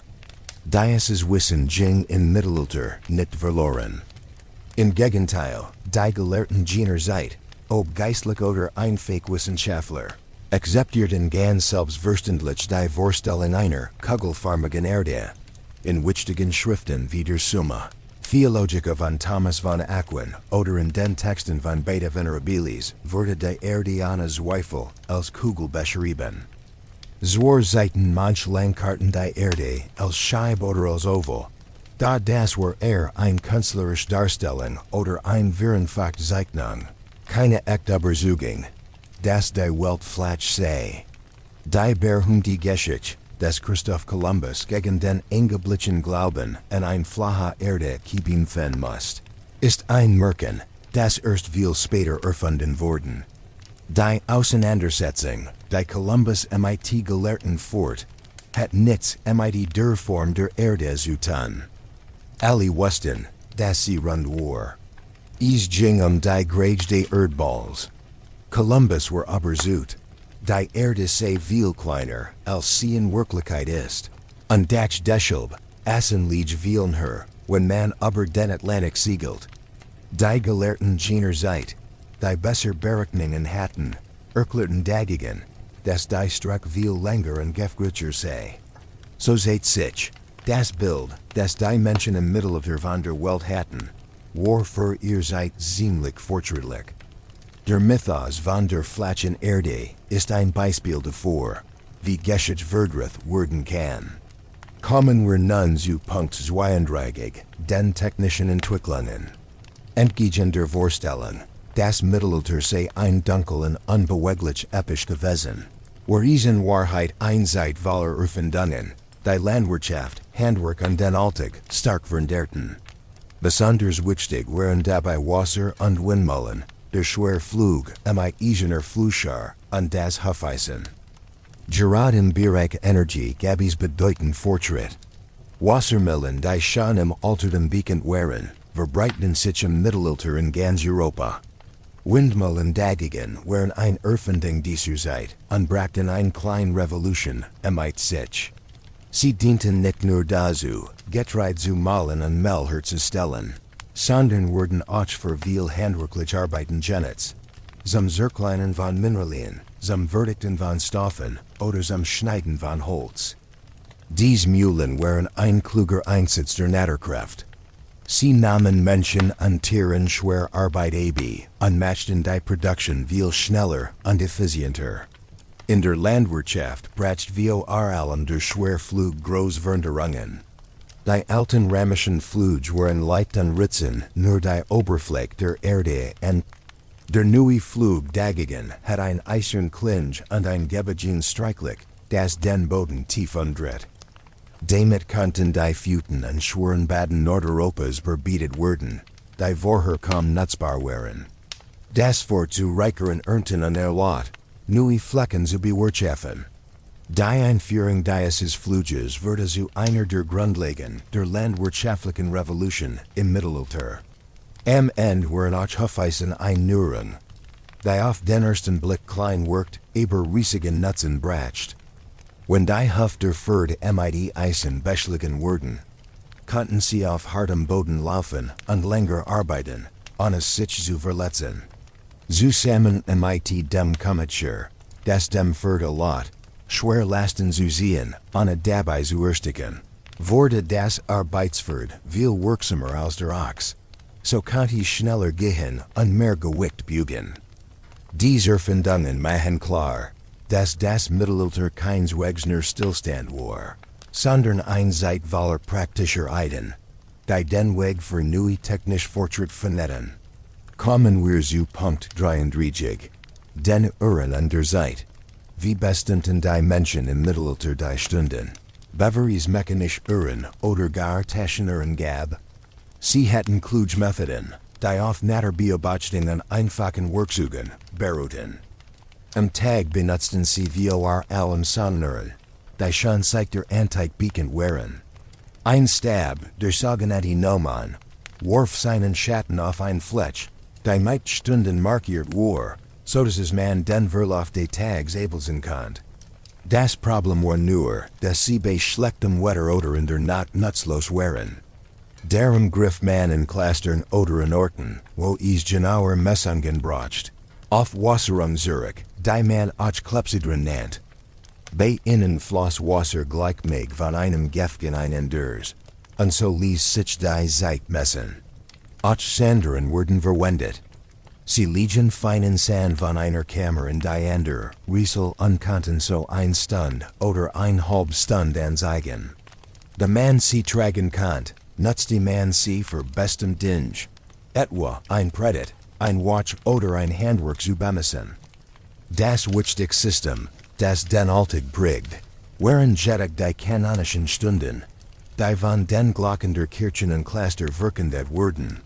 Der Tagesablauf der Manche waren auch feste Zeiten eingeteilt, Matcheten, Lauds, Prim, Turs, Sext, Non, Vesper und Komplett. Immer wenn die Glocken erklingen, versammelten sich die Manche zum Gebet. Aber nicht nur sie. Auch Bauern und Handwerker richteten ihre Arbeit danach, denn die Glockenschläge waren Weichen hörbar und gaben dem Dorf oder der Stadt den Rhythmus. Diese Methoden waren zwar nicht so exakt wie die modernen Uhren, reichten aber völlig aus, das Leben in Landwirtschaft, Religion und Gesellschaft zu ordnen. Erst im späten Mittelalter, etwa im 14. Jahrhundert, erschienen die ersten mechanischen Uhren in großen Städten. Zuerst wurden sie in Termen von Kirchen und Rathhäusern eingebaut und veränderten grundlegend, wie Menschen Zeit verstanden und mögen. Nun kommen wir zu Punkt 34, das Bauen im Mittelalter. Higher sprechen wir von Magtigen Bergen, Gultigen Kathedralen und den großartigen Techniken, die all das Maglitsch matchten. Das Mittelalter brachte stunlik Leistungen in Baukunst und Ingenieurwesen hervor. Bergen waren nicht bloß Wohnsitze für het Leid, sondern stark befestigt Anlagen. Sie entwickelten sich von einfachen Holtermann und Erdhügeln zu aufwendigen Steinbergen mit dem mehreren Mauerringen, Wachtermann, Wassergren, Zugbrücken und Wergingen mit Mastikulis, durch die man Angreifer abwehren konnte. Ein Berg zu errichten, braucht man uns Leiharbeiter, Geschickt Baumeister und Handwerker, sowie ein tiefes Verständnis davon, wie Materialien Belastungen ausschalten und wie man sich gegen Belegierungen schützt. Da wenn man etwas nennen muss, das die Baukunst in Mittelalters wirklich ausmacht, dann sind dies die gothischen Kathedralen. Dies riesigen Bauwerk, deren Errichten manchmal viel Jahrhundert dauert, waren war Wunderwerk der Technik. Ihr Bauweise nutzt die den Spitzbogen, eine Erfindung, die is erlaubt, das Gewicht der hohen Gul besser zu verteilen. Der durch konnten Gebäude viel höher gebaut werden, als is den alten römischen Rundbögen, Gemmels Maglitsch war. Auen eingebreckt Strebepfeiler nahmen den Druck der Gulb auf, entlasten die Mauern und machten is Maglitsch, riesige Buntglasfenster einzusetzen. Dies Fenster liegen Licht und Farben in das Innerstramen, und gaben den Kathedralen ihr einzigartige Wirkung. Neben solchen Meisterwerken entstanden auch Steinbrücken, Stadtmauern und verschiedene Fettlichbauten. Das Bauhandwerk beruht auf einem genauen Wissen, das durch Erfahrung gewachsen war. Steinmetz bearbeiteten Stein, mit höchster Präzision. Gerüste wurden kunstvoll errichtet, Flaschenzug und einfach Krähen helfen, schwer Lasten zu heben. Ganz Gruppen von Fachleuten, Steinmetzmeister, Zimmerlut, Schmied, arbeiteten zusammen. Oft wurde dieses Wissen streng innerhalb der Beamten weitergegeben, was diesen Gemeinschaften fast etwas Geheimnisvolles verlieh. So war die Baukunst des Mittelalters als andere als rückständig, sie war einseitvoller Kreativität, Ehrgeiz und technischer Neuerungen. Das dieser Werk ist so beeindruckend, dass es uns bis heute staunen lässt. Kommen wir nun zu Punkt 5. Das liegt im Mittelalter. Das tägliche Leben wurde stark vom Rhythmus des Son bestimmt. Ging die Son unter, standen die Menschen nur noch wenig Lichtquellen zur Verfügung, Fackeln und Kursen. Das Tageslicht wurde die wichtigste Energical, weshalb Häuser und Bergen so gebaut wurden, dass möglichst viel Sonne durch die Fenster fallen konnte. In den frühen Zeiten waren dies Fenster sehr klein, Wurm und Sicherheit zu bewahren. Sobald es dunkel wurde, legt sich ein fast undurchdringliche Finsternis über alles, und das Leben wurde viel langsamer. Fackeln erhielten Berge, Flauerie oder beglitten Reascende in der Nacht. Sie bestanden aus Holz oder Stoffitzen, die in Harz oder Tier getrunken waren. Zwar gaben sie starkes Licht, dass sie rockten, rutten und stellten immer ein Branchfahr dar. Für Feinarbeiten oder Lessen waren sie willig und genet. In den Häusern griff man auf Kursen Zurich. Am häufigsten wurden Talkursen verwendet, die aus Tierfett gemacht waren. Sie waren billig, aber sie stanken, flackerten, brannten schnell ab und gaben nur wenig Licht. Kursen aus Bienenwachs dagegen brannten sauber und hell. Da sie waren so teuer, dass sie fast nur in Kirchen oder in den Häusern der Reichen zu finden waren. Weil kunstliches Licht so begrenzt war, richteten die Menschen ihre Arbeit unter Leben nach dem Tageslicht. Man stand für auf und ging verschlafen. Tätigkeiten wie Lesen oder Schreiben waren meist nur am Tag möglich oder erforderten die teuren Wachslichter. Ein Nachleben, so wie wir es heute kennen, existiert für den Großteil der Bevölkerung praktisch nicht. Das Licht, oder besser gesagt sein Fällen, bestimmt also nicht nur, was man sein kann, sondern auch die Gewohnheiten, die Tagesabelfund, die Kultur der Menschen im Mittelalter. Als nächstes errichten wir Punkt 36, Waffen und Rüstungen. Dies Dinge waren nicht nur für Schlachten wichtig. Sondern Entstanden durch ständig Verbesserungen, bei denen Funktionen Nutzen im Mittelpunkt standen. Das Mittelalter war eine Zeit, in der Waffen und Rüstungen ständig verbessert wurden. Am Anfang, besonders im Hochmittelalter, war die Ausrüstung noch ziemlich einfach. Ritter trugen Kettenhemden, die aus vielen ineinander verschlungenen Metallringen bestanden und über einem dicken Stoffpolster lagen. Dazu kamen einfach Helms am Schutz des Kopfs. Mit den Jahren wurden die Kettenhemden immer feiner gearbeitet und manchmal mit Stucken aus hartem Leder verstärkt. Gegen Ende des Mittelalters setzte sich die Plattenrüstung durch. In Funzen. Jahrhundert gab es komplett Rüstungen aus Metallplatten, die büglich waren und so gestaltet, dass sie Schläge ablenkten. Diese Rüstungen boten einen Schutz, der bis dahin unerreicht war, und trotzdem konnte man sich in innen noch erstaunlich gut bügen. Sie waren allerdings extrem teuer und wurden von hochspezialisierten Handwerkern angefertigt. Auch die Waffen entwickelten sich stark weiter. Das Schwert war die bekanntesten Eingeshenstwaffe. Es stand für Air, Macht und Ritterdom. Es gab viele verschiedene Formen, einhändige Schwerter, lange Schwerter und sogar Zweihänder, die für besondere Kampftechniken gemacht waren. Schilden dirten ebenfalls in Form, von großen langen Drachenschild, des hin zum kleinen Rundschild, den man leicht tragen konnte. Aber die Ausrüstung besten nicht nur aus Schwertern. GXD, Keulen und Kriegschimmer wurden besonders nützlich, wenn man gegen schwere Rüstungen kämpfte. Im Fernkampf brachten der English Langbogen und die Armbrust große Errungen. Der Langbogen verlangt viel Kraft und jahrelanges Üben, kann aber viel weiten und mit täglicher Working abgehen. Die Armbrust war einfacher zu bedienen und schoss Bolzen ab, die selbst Kettenhemden durchbohren konnten. Später, im Spätmittelalter, kam das Schießpulver ins Spiel. Erst Kanonen und Handfeuerwaffen wie die Arkebus tauchten auf und begannen das Bild des Krieges grundlegend zu verändern. Sie leiteten langsam das Ende der stark gepanzerten Ritter ein. Als und Waffen und Rüstungen diente einem Zweck, im Kampf entweder besser geschützt zu sein oder dem Gegner größeren Schaden zuzufügen. Jedes Stück war für das Schlachtfeld gedeckt, das sich ständig wandelt. Damit kommen wir zu Punkt 700, Bücher und Lesen im Mittelalter. Ein Kodex, also ein Gebundensbuch, war ein Schatz von unermesslichem Wert. Lesen und Schreiben waren selten Fähigkeiten, die nur wenig besagen. Es gab noch keine Druckmaschinen. Jedes Buch wurde müssen von Hand abgeschrieben. Die Codices waren klein Kunstwerk. In Klastern saßen Lunche, die oft Jahr damit verbrachten, Text über Religion, Philosophie oder Geschichte zu kapieren. Sie schrieben auf Pergament, einer behandelten Tierhaut, die sehr teuer war. Die Tinten wurden aus Pflanzen, Mineralien oder anderen natürlichen Stoffen hergestellt.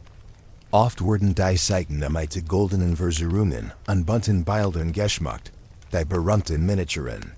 Manche Bücher hatten so hohen Wert, dass man sie mit einem ganzen Stück Land oder einer großen Tierherd vergleichen konnte.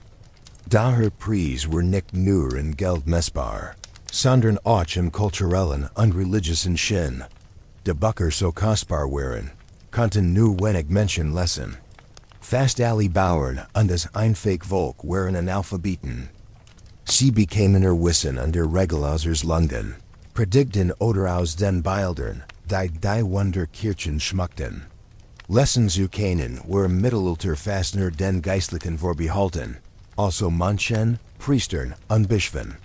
Sie mussten die Heiligen Schriften und die Text für den Gottesdienst verstehen. Auch einige Leute eigneten sich das Lesen und besonders jene, die Hemter hatten oder Interesse in Bildung und Kulturseiten. Viel von ihnen liegen sich die Text jedoch lieber vorlesen, anstatt sie selbst zu studieren. Schreiber und Notare spielten ebenfalls eine wichtige Rolle. Sie fertigten Urkunden und unbewahrten wichtige Dokumente auf, die oft in den Archiven von Herrschern oder reichen Familien lagen. Zugang zu diesem Wissen zu haben, galt als ein stark Zeichen von Machten Ansehen. Kommen wir nun zu Punkt 38, Karten und Orientierung. Im Mittelalter war es ein große Herausforderung, sich in der weiten und oft unbekannten Welt zurechtzufinden. Ihr Methoden waren einflussreich, aber sehr anders als unsere heutigen. Die Karten jener Zeit, die man Mappamundi nennt, waren nicht dazu gedacht, präzise Routen zu planen.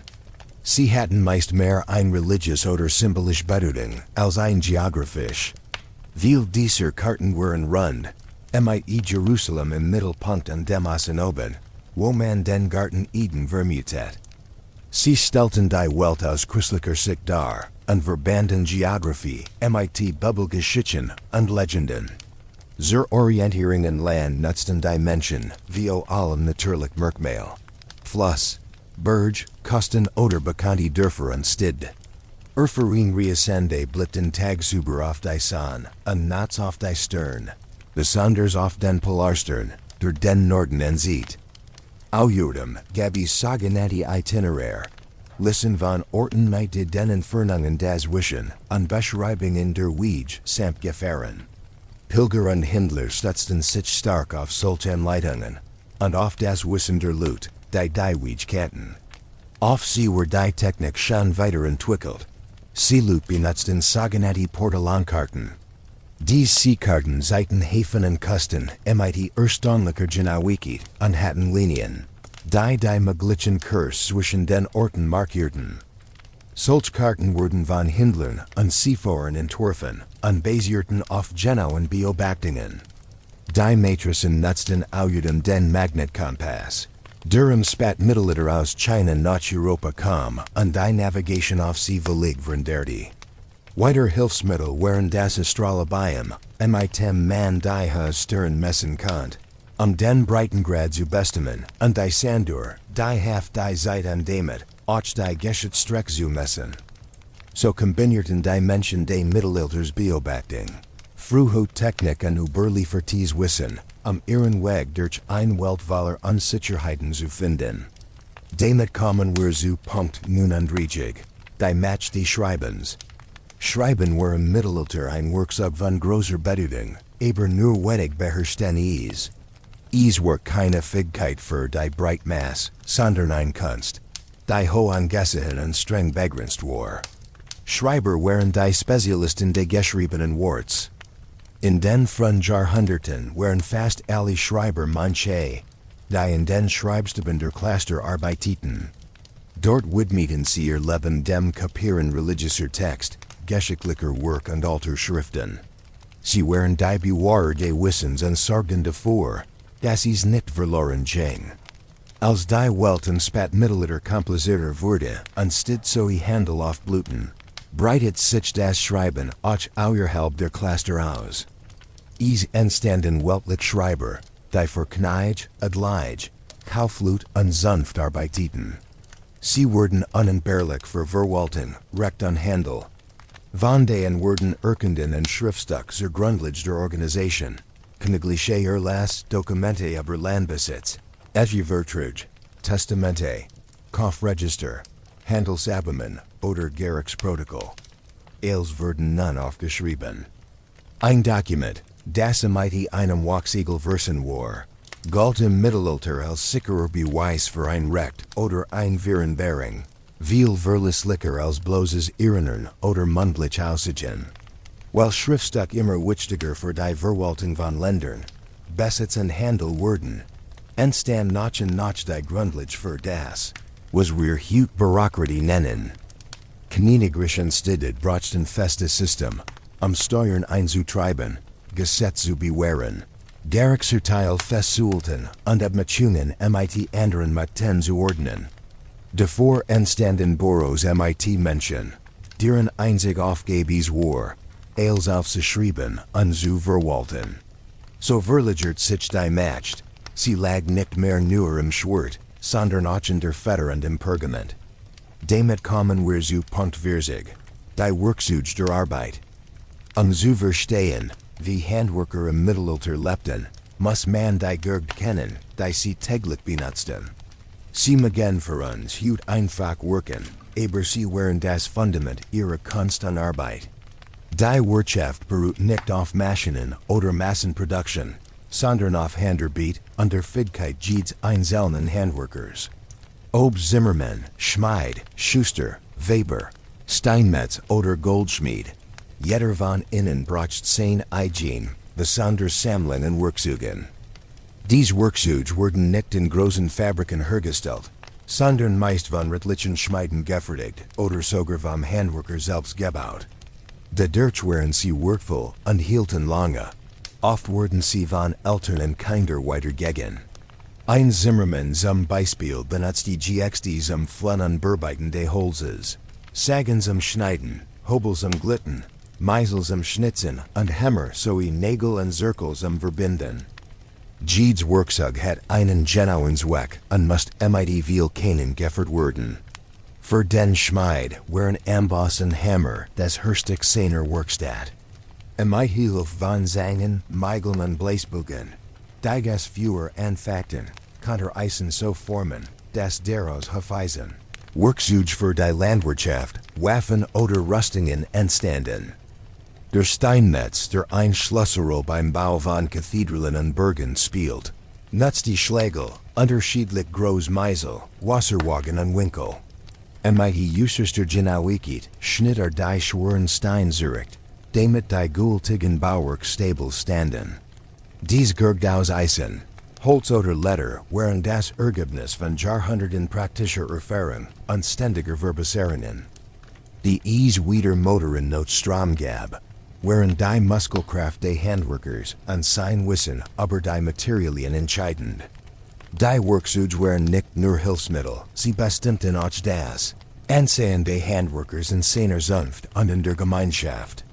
Man kann sagen, sie waren eine Verlängerung seiner Hand und machten es möglich, Rohmaterialien in Gegenständen zu verwandeln, die das Leben der Menschen trugen und die Gesellschaft zusammenhielten. Nun kommen wir zum letzten Punkt in diesem Abschnitt, Nummer 41, die Mythen und Irrtümer über das Mittelalter. Viele Vorstellungen, die wir heute mit dieser Zeit verbinden, sind falsch oder stark übertrieben. Ein Beispiel ist die Folter. Zwar gab es Folter im Mittelalter, VORL und im Gerichtsverfahren, Geständnis zu erzwingen, aber sie waren nicht so altglücklich oder grausam, wie es Filmen Geschichten oft zeigen. Bilder von Gurgen wie der Eisernen Jungfrau oder der Birne der Angst stammen in Wirklichkeit aus viel späteren Zeiten, oft aus dem 18. oder sogar 20. Jahrhundert. Die Foltermethoden des Mittelalters waren einfacher und wurden mit Vorsicht angewendet. Man wusste, dass Geständnis, die unter Schmerzen erzwungen wurden, nicht immer zuverlässig waren. Deshalb verlangt man oft süßliche Beweis, bevor ein Urteil gesprochen wurde. Der berühmte Keuschheitsgürtel war kein Alltagsgegenstand im Mittelalter. Gehört zu den bekanntesten Mythen und ist, zur Beherrschung vieler, völlig falsch. Es gibt keine echten Beweis. Weder in alten Gesetzen, noch in archäologischen Funden, die zeigen, dass solche Gürtel damals benutzt wurden. Nicht einmal selten. Viel der angeblichen Stück, die heute in Museen gesehen wurden, stammen tatsächlich aus der Zeit des 19. Jahrhunderts. Damals in der viktorianischen Epoche gab es ein starkes Interesse am deren Mittelalter, ein Manner von gern merkwürdig oder schockierend Objekt für Sammler. Die Vorstellung vom Ritter, der auf einen Kruzug sieht und seine Frau in Ketten zurücklässt, ist also nur ein Spatter Fantasie, geprägt von Misstrauen gegenüber Frauen und romantischen Übertreibungen.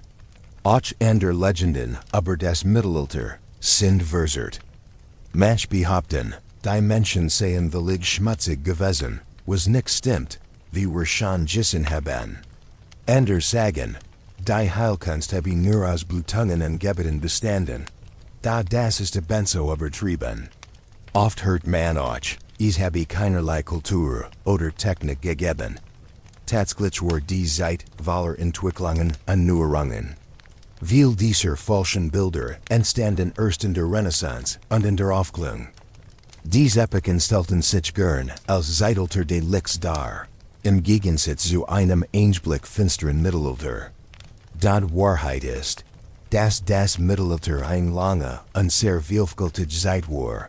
Ein mighty großen Unterschieden je nach Region und Jahrhundert. Mythen zu entkräften, hilft uns, die episch Charakter und klarer zu verstehen. Damit kommen wir zu Punkt 42, der Kurguds der Menschen. Waren die Leute im Mittelalter kleiner als heute? Die Antwort lautet meistens, ja. Untersuchungen und Nachempfunden zeigen, dass die durchschnittliche Grade damals niedriger war als in der Gegenwart. Männer waren oft zwischen 140 und 170 Meter groß. Frauen lagen im Durchschnitt eher bei 105 bis 155 Metern. Zum Vergleich, heute erreichen Männer in vielen Ländern aber 165 Meter, Frauen oft mehr als 180 Meter. Die Hauptursache für den Unterschied war die Ernährung. Auch wenn die Landwirtschaft Fortschritt macht, hatten viele Menschen, besonders Bauern und Arme, nicht genug Abwechslung in ihrer Nahrung. Oft fehlten wichtige Vitamin und Mineralstoff. Außerdem kam es immer wieder zu Hungersten. Krankheiten in der Kindheit, die das Nachwachstum störten, waren häufig. Wer groß und kräftig werden will, braucht aber viel Jahr hinweg genügend Nahrung, Energie und Eiweg. Das war im Mittelalter nicht immer möglich. Dazu kamen Hartarbeit von klein auf und der ständige Kontakt mit Krankheiten, die eine moderne Medizin schwer zu überstehen waren. All dies Faktoren führten dazu, dass die Menschen im Schnitt kleiner und zarter gebaut waren als wir heute. Auch wenn oblige mehr Fleisch und andere eiweißreich Lebensmittel lagen, und deshalb im Durchschnitt etwas größer waren als Bauern, war der Unterschied nicht so groß, wie man vielleicht denkt. Wenn man also durch ein Dorf oder eine Stadt im Mittelalter ging, hat man hauptsächlich Menschen gesehen, die kleiner waren als das, was wir heute tun sind. Kommen wir nun zu Punkt 43, den ungewöhnlichen Namen. Im Mittelalter waren Spitznamen viel verbreiteter und oft sehr direkt. Sie spielten eine wichtige Rolle dabei, wie feste Nachnamen entstanden. In den frühen Jahrhunderten hatten die meisten Leute keine festen Familiennamen wie heute. Man kennt sie nur beim Vornamen, zum Beispiel Juan, Maria oder Guillermo. Verwechslungen zu vermeiden, fügt man eine Beschreibung hinzu. So entstanden Spitznamen wie Juan der Dick, Maria die Schmeiden, Pedro vom Fluss oder Guillermo der Mutig. Solche Bezeichnungen konnten vererbt werden oder sich im Lauf des Lebens ändern. Da als die Bevölkerung wuchs und die Gesellschaft komplizierter wurde, vor allem ab dem 11. Jahrhundert braucht man dauerhaft Namen. Aus den Spitznamen entwickelten sich feste Familiennamen. So wurde Juan, der Sohn von Pedro, zu Juan Perez. Das sich dann, dass Pedros Sohn war. Guillermo aus dem Wald wurde zu Guillermo del Bosque oder einfach Bosque. Ricardo der Bäcker wurde zu Ricardo Panadero. Ender Nachnamen kommen von Städten wie de Burgos oder Montes, von Berufen wie Herrero, Schmeid, Tiejder, Weber, von Merkmalen wie Marino, Dunkelhaarig oder Rubio, Blond, oder von Vadersman wie Rodriguez oder Fernandez. Dieser Prozess dauert Jahrhundert und war nicht überall gleich. Aber im Kern stammen viel unserer heutigen Nachnamen aus diesen alten Spitznamen.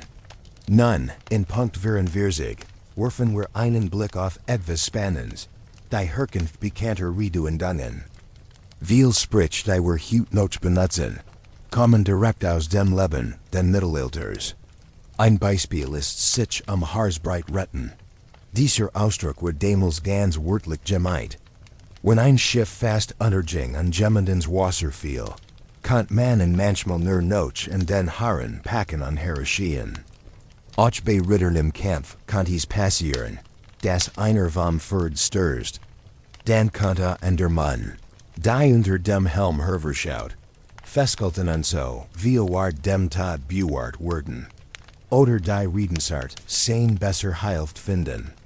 Sie stammt ursprünglich aus einer alten Idee, das Dimension einmal kugelförmig und vollständig waren. Die Geider sollen sie in zwei Teil gespalten haben, und die Liebe dutit, die Verlerin hilft wiederzufinden. Im Mittelalter griff die romantische Literatur dies Vorstellung auf und macht sie berühmt. Ein weiteres Beispiel ist auf Messerschneid stehen. Damit ist gemeint, dass Gemmen sich in einer gefrickelten oder sehr unsicheren Situation befindet. Der Ausdruck kommt direkt aus den Schaukämpfen und Spielen jener Zeit, bei denen das Gleichgewicht oder das Risiko oft buchstäblich so scharf war wie die Klingeins Messers. Akrobaten und Seiltänzer, die früher auf Markten und Volksfesten aufgespannte Seil nutzten, liefen wirklich auf gefrickelten lockeren Leinen entlang. Jeder Schritt kann dazu führen, dass sie abstürzen. Der Ausdruck, die Jad öffnen, wird heute benutzt, wenn etwas anfängt. Seiner Sprung liegt aber tatsächlich in der Jad. Im Mittelalter gab es eine Zeit, in der Tier nicht gejagt werden dürften. Dies Pause diente dazu, dass sich die Arten erholen konnten. Wenn man dann die Jad wieder erlot, sagt man, die Schonzeit sei, gief net. Auch das Sprichwort tabula rasa machen, hat ein Ernst Vergangenheit. Heute meinen wir damit, ein Problem vollständig zu binden. Damals im Mittelalter nutzten Hurst und Barbier diesen Ausdruck, wenn ein Wund oder ein Körperteil so stark krank war, dass man es abtrennen musste. Mighty einer Amputation wollte man verhindern, dass sich die Krankheit ausbreite und das Leben der Menschen verloren ging. Es bedeutet also, im gesunden Fleisch zu schneiden, zu retten, was noch heil war. Der Satz Freihand haben klingt harmlos, da kommt ebenfalls aus alten Zeiten. Im Mittelalter waren lange und Wheathermel ein Zeichen von Wohlstand. Reich Menschen konnten sich locker Kleidung leisten, die mehr Bewegungsfreiheit gab. Und genauso wie die Remo Platz boten, bedeutet es im Bertragen Sinn, dass man auch im Handel mehr Freiheit und Möglichkeiten hat. Das sind nur ein paar Beispiele von Redensarten, die aus längst vergangener Zeit stammen und noch heute in unserer Sprache weiterleben. Sie zeigen, wie sehr das Mittelalter Spuren in unserer Kultur hinterlassen hat. Jetzt kommen wir zu Punkt 45, der Musik dieser Epoche. Wir denken vielleicht, sie sei eintönig gewesen. Da das Gegenteil ist wahr. Damals gab es ein groß Vielfalt an Instrumenten und Stilen, die den Grundstein für unsere heutige westliche Musik legten. Musik war ein fester Bestandteil des Lebens, in Kirchen genauso wie bei Feiern und Festen. In Klostern und Gotteshäusern dominierte der Gregorianische Gesang. Bestehend aus einer einzigen Melodielinie, ganz ohne Begleitung von Instrumenten, und wurde für den Gottesdienst verwendet. Sein Kraft lag in der Einfachheit und darin, die Seele zu erheben. Später entwickelt sich daraus die Mehrstimmigkeit, bei der mehrere Stimmen unterschiedliche Melodien gleichzeitig singen. Auch die Instrument jener Zeit waren zahlreich. Viele waren Nachbildungen alter Werkzeuge oder kamen aus anderen Kulturen, vor allem aus der islamischen Welt. Beliebt waren Holz- und Nackenfloten, die in verschiedenen Grade gespielt wurden.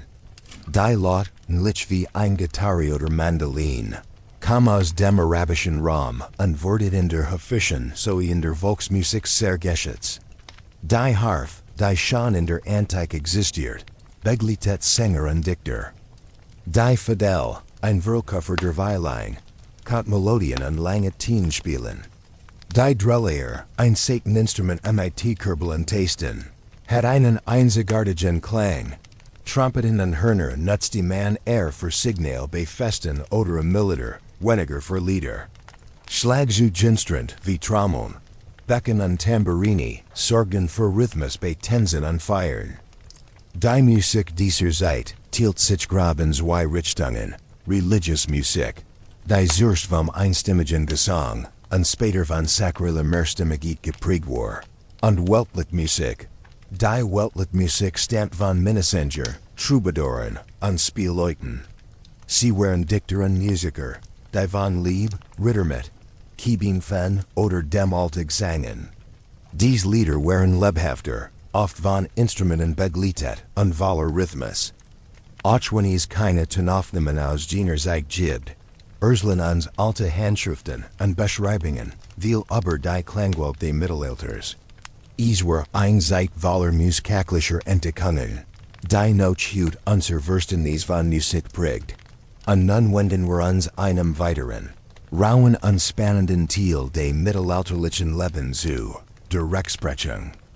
In Punkt 46 geht es die sogenannten Gottsartikel, die Zweikampf für Gericht und die Strafen, die das Rechtssystem dieser Zeit bestimmten.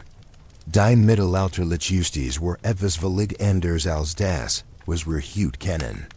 Sie beruht oft auf Glauben und der Überzeugung, dass Gott direkt eingreifen würde. Die Gottsartikel waren Profanen, die ein Angeklagter bestehen musste, zu sagen, ob schuldig oder unschuldig war. Man war sicher, dass Gott einen Unschuldigen beschützen würde. Es gab viel Arten solcher Prüfungen. Beim Gottsartikel mit dem glühenden Eisen musste der Angeklagte ein Stück Eisen anfassen, das Feuer erhitzt worden war. Wenn die Hand innerhalb von 3 Tagen heilt, galt als unschuldig. Beim Gottsartikel mit dem kalten Wasser wurde der Angeklagte gefesselt und in einen gesegneten Teich geworfen. Wenn schwamm, galt als schuldig, wenn unterging, galt als unschuldig, was aber oft bedeutet, dass dabei ertrank. Es gab auch das Gottsartikel mit Brot und Käse. Man glaubt, dass ein Schuldiger beim Essen deren erstigen würde. Für uns wirken diese Methoden grausam, aber damals hielt man sie für das gültige Urteil Gottes. In der Form, die Wahrheit herauszufinden, waren die sogenannten Gerichtskampf oder auch Zweikampf. Besonders Adlige oder Menschen, die erkämpften, nutzten diese Methode. Zwei Gegner oder ihr Stellvertreter traten gegeneinander an. Man war überzeugt, dass Gott dem Gerechten den Sieg schenken würde. Der Ausgang des Kampfs gilt als das letzte Urteil. Wenn ein Urteil feststand, konnten die Strafen sehr unterschiedlich sein, oft auch sehr hart. Kleinvergehen konnten mit Geldstrafen ausbeichingen, öffentlicher Beschmung wie Pranger oder Stock, oder auch mit Verbanning aus der Gemeinschaft bestraft werden. Schwerverbrechen wie Diebstahl oder Verrat führten zu sehr viel strengeren Strafen. Der Galgen war ein Obligstrafe für Diebstahl und in der Taten. Hinrichtungen wurden oft öffentlich vollzogen, damit alle zuschauen konnten. Sie sollten den Menschen Angst machen und sie warnen. Manchmal wurden auch Körperteile abgeschnitten, zum Beispiel ein Hand für Diebstahl. Gefängnis, wie wir sie heute kennen, waren keine normale Strafe, sondern meist nur Ort, Angeklagte bis zum Urteil oder Schuldner festzuhalten. So siegt die mittelalterliche Justiz das Bild einer Gesellschaft. Dies war sehr religiös war, aber gleichzeitig ohne Zeigern sehr hart und grausam Methoden anwandte, Ordnung zu bewahren und den Glauben in Gottes Eingreifen aufrechtzuerhalten. Nun kommen wir zu Punkt 47. Hier schauen wir uns die zwei Gesichter des Lebens im Mittelalter an. Das Leben in der Stadt und das Leben auf dem Land. Mit all ihren Unterschieden und Schwierigkeiten. Die meisten Menschen, ungefähr 90%, lebten damals auf dem Land. Ihr Leben war mit den Feldern, den Geräten und der Ernte verbunden. Die Arbeit war ständig und anstrengend, und alles hing vom Wetter und den Erträgen ab. Die Ernten war meistens eintönig, sie besten vor allem aus Getreide und Hülsenfrüchten. Die Häuser waren sehr einfach und klein, oft lebt man mit Tieren im selben Raum, damit deren Körperwärme im Winter half. Das Haus zu heißen. Die Dorfgemeinschaft war klein, fast wie eine Großfamilie. Kontakt gab es hauptsächlich zum Grundherrn, zur Kirche im Ort und zu den Nachbarn. Zu den größten Problemen auf dem Land gehörten Hungersnot, Krankheiten, die Hartleibigenschaft und der Mangel in grundlegenden Dingen wie richtige Bildung oder besser Medizin. Ganz anders war es in den mittelalterlichen Staaten. Dort Gabby's viel Chansen, Eberach Nui Herausforderung. Die Stid waren kleiner als unsere Hüdigen. Sie waren Zentren für Handel, Handwerk und Politik. Die Menschen hatten dort bestem Beruf. Die in Gruppen, sogenannten Zunfen, organisiert waren. Dadurch war die Wirtschaft vielfältiger. Wer in einer Stadt lebt, hat meist mehr persönliche Freiheit. Weshalb man sagt, Stadtluft macht frei. Aujedem Gabby's dort Gregor Maglichkiden. Seinen Platz in der Gesellschaft zu verbessern. In den Städten war der Zugang zu Waren und Dienstleistungen besser. Und das soziale sowie kulturelle Leben war lebendiger. Auf Märkten und Messen trafen sich Menschen aus vielen Gegenden. Und dies gab mehr Austausch zwischen Leuten mit unterschiedlichem Hintergrund. Aber das Leben in der Stadt brachte auch viel Schwierigkeiten mit sich. Die Straßen waren eng und die Häuser standen dicht beieinander, oft ohne richtige Hygiene. Apfel wurden einfach auf die Straße oder aus den Fenstern gekippt. Und dies fehlten guter Wasserversorgung. Dadurch breiteten sich Krankheiten schnell aus. Brein stellten ein ständig Gefahr dar, weil die Häuser fast alle aus Holz gebaut waren und eng nebeneinander standen. Das Stadtleben war laut, weil Geruch und Menschenmengen. Auch die Unterschied zwischen Arm und Reich waren deutlich sichtbar. Praktisch Viertel lagen nahe im Gassen. Ren des Landelbens war hart, eintönig und von viel Arbeit geprägt war. Aber ein feste Verwurzelung bot. Versprach das Leben in der Stadt mehr Freiheit und neue Möglichkeiten. Allerdings verbunden mit Schmutz, Überfallen und großen Risiken. Beide Welten zusammen bildeten das bunt und kompliziert Bild der mittelalterlichen Gesellschaft. Nun kommen wir zu Punkt 42, den Zunfen. Sie waren eine der wichtigsten Institutionen des Lebens in den Städten. Ohne sie hat die handwerkliche Wirtschaft nicht funktioniert. Die Zunft organisierten die Arbeit durch ein festes System von Meistern, Gesellen und Lehrlingen und stellten strenge Regeln auf, damit die Qualität erhalten blieb. Ein Zunft war eine Vereinigung von Handwerkern, die denselben Beruf hatten, zum Beispiel Schmied, Weber, Bäcker, Zimmerlut oder Schuhmacher. Die Aufgaben der Zunft waren vielfältig. Sie schützten die Interessen ihrer Mitglieder, kontrollierten die Qualität der Produkte, sorgten dafür, dass es fairen Wettbewerb gab, und bildeten die nächste Generation von Handwerkern aus. Wer ein Handwerk lernen wollte, begann als Lehrling. Ein Lehrling lebte im Haus des Meisters, bekam dort Unterkunft, Essen und vor allem eine lange Ausbildung, die oft 5 bis 10 Jahre oder sogar länger dauern konnte. Dies Lehrzeit war streng und verpflichtend. Wenn die Ausbildung beendet war, wurde der Lehrling zum Gesellen. Ein Gesell want nicht mehr beim Meister, sondern verdiente nun einen Lohn. War bereits ein ausgebildeter Handwerker, dürfte aber noch keine eigene Werkstatt haben. Viele Gesellen arbeiteten jahrelang bei unterschiedlichen Meistern, manchmal sogar ihr ganzes Leben lang, immer besser zu werden oder Geld zu sparen. Meister zu werden, musste ein Gesell ein besondere Arbeit herstellen, das sogenannte Meisterstück. Dieses Werk muss zeigen, dass alle Fähigkeiten des Handwerks beherrschte. Wurde das Stück von der Zunft anerkannt, dürfte Meister werden. Das gab ihm das Recht, ein eigene Werkstatt zu öffnen, Lehrlinge und Gesellen auszubilden und sein Produkt selbst zu verkaufen.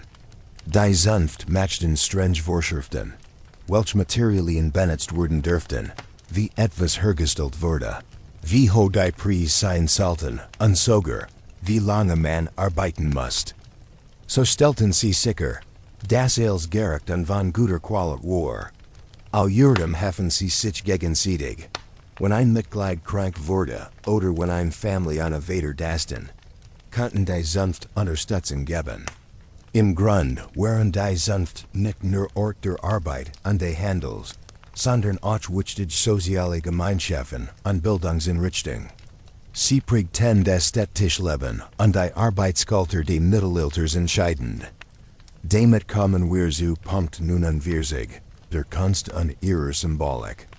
Die Kunstwerk des Mittelalters waren nie nur Schmuck oder einfach Dekoration. Sie waren Wahler Zeichen und Botschaften, eine Art Geheimsprache für Menschen, die nicht lesen konnten. Ob in den großen Kathedralen, in kunstvoll bemalten Handschriften oder in fein gearbeiteten Skulpturen, die Kunst hat immer eine Aufgabe. Sie war Gott zu ehren, die Geschichten der Bibel zu erklären, und moralische Regeln zu erinnern oder Ehrfurcht und Frömmigkeit zu wecken. Fast alles hat ein Bedeutung. Jede Figur, jede Farbe, jedes Tier und sogar die in Ordnung im Raum, könnt mehrere Ebenen von Symbolik tragen. Die Farbe Blau stand oft für Göttlichkeit oder für Wahrheit. Rot könnt Leidenschaft oder das Leiden von Martyren darstellen. Grün war ein Zeichen für Hoffnung oder für neues Leben. Auch Tier hatten eigene Bedeutungen. Der Elway kann entweder Christus symbolisieren, den Leeuwen von Juda, oder kann das BSE zeigen, weil ein Radier war. Die Schlange war ein Bild für die Sünde, wenn die Taub den Heiligen Geist darstellt. Auch Gesten und Figuren hatten klare Bedeutungen. Wenn jemand die Hand erhob, siegt das Gebet. Ein Finger, der nach oben siegt, bedeutet göttlich Eingebung. Ein Heiligenschein über dem Kopf stand für Heiligkeit. Die Bilder in den bunten Glasfenster der Kathedralen waren wie ein Bibel aus Licht für die Menschen, die nicht lesen konnten. Sie erzählten Geschichten aus der Heiligen Schrift in Bildern, die jeder verstehen konnte. Auch die Skulpturen in den großen Kirchentoren erzählten ganz Schienen, wie das Jüngstgericht oder das Leben von Heiligen. Selbst die Bauweise einer Kirche war Wahler Zeichen. Der Grundriss in Form eines Kreuzes sollte den Körperste darstellen. Das farbige Licht, das durch die hohen gothischen Fenster fiel, galt als göttliches Licht, das die Seele erhält. Die Künstler, die dies Werk schaffen, waren meistens Handwerker, die für die Kirche arbeiteten. Viele von ihnen blieben anonym, weil nicht der Person, sondern die Botschaft wichtig war. Sie benutzten die Sprache aus Symbolen, damit auch einfach Leute, die keine Bücher lesen konnten, die Bilder lesen unter religiös und moralisch Bedeutung verstehen konnten. Es war wie eine gemeinsame Sprache, die alle Variante und ein einzig Sicht auf die Welt vermittelt. Jetzt kommen wir zu Punkt 50, dem Erbe des Mittelalters. Viele denken, das Mittelalter sei nur eine alte, fremde Zeit, die längst vorbei ist. Da in Wirklichkeit wirkt dies noch heute auf viele Arten nach, oft ohne dass wir es merken. Nehmen wir zuerst die Stid. Viele der wichtigsten europäischen Stid, und sogar viele in Lateinamerika, entstanden im Mittelalter. Ihr Straßennetz, ihr Namen und auch ihr bekanntsten Bauwerk wie Kathedralen, Burgen oder Stadtmauern stammen aus dieser Zeit. Die Idee der Stadt selbst, als Mittelpunkt von Handel und Gemeinschaft, festigt sich damals. Auch unsere Schulen und Universitäten haben dort ihren Ursprung. Die großen Universitäten, wie wir sie heute kennen, wurden im Mittelalter gegründet. Dinge wie Fakultäten, akademische Titel, wie Bachelor, Master oder Doktor, und auch das organisiert Studentenleben, begannen in Städten wie Bologna, Paris oder Oxford. Das Rechtssystem, das wir heute nutzen, besonders in Europa, entwickelt sich stark durch die Entdeckung des römischen Rechts im Mittelalter, ergens durch das Kirchenrecht. Viele Vorstellungen, die für uns selbstverständlich sind, wie Eigentum, Vertrag oder Gerechtigkeit, wurden in dieser Epoche geformt. Auch in der Sprache ist der Einfluss deutlich. Viele Wörter, Redewendungen und sogar Ganzstrukturen unserer germanischen und romanischen Sprachen gehen auf das Mittelalter zurück. Das westliche Christentum mit seinen Festen, seiner Hierarchie und seiner festen Ordnung nahmen dieser Zeit seine Formen. Ebenso hinterließ das Mittelalter Spuren in Kunst, Musik und Philosophie, die bis heute weiterwirken. Selbst in der Landwirtschaft und Technik wurden damals Grundlagen gelegt, der Schwerflug, die Nutzung von Wasser und Windmühlen und die Fruchtfolge waren wichtige Neuerungen, die großen Entwicklungen möglich machten. Auch die Zunft, die Arbeitsstreng organisierten, waren Einvölker unsere modernen Berufsverbund und Regeln verqualet. All das Zeit, das Mittelalter war nicht nur ein Dunkelzeit. Es war viel mehr der Schmelztiegel, in dem viel Eiden, Strukturen und kulturell Grundlagen entstanden, die unsere westliche Welt bis heute prägen. Dieses Erbe lebt weiter, in unseren Städten, unseren Schulen und Universitäten, unseren Gesetzen, unserer Sprache, unserer Religion und in unserer Art, die Welt zu verstehen. Ich hoffe, dass dies Research von sich spannenden Besonderheiten des Mittelalters geholfen hat, dies episch immer die neuen Augen zu sehen. Gibt es einen bestimmten Bereich des Mittelalters, den du noch tiefer erforschen möchtest?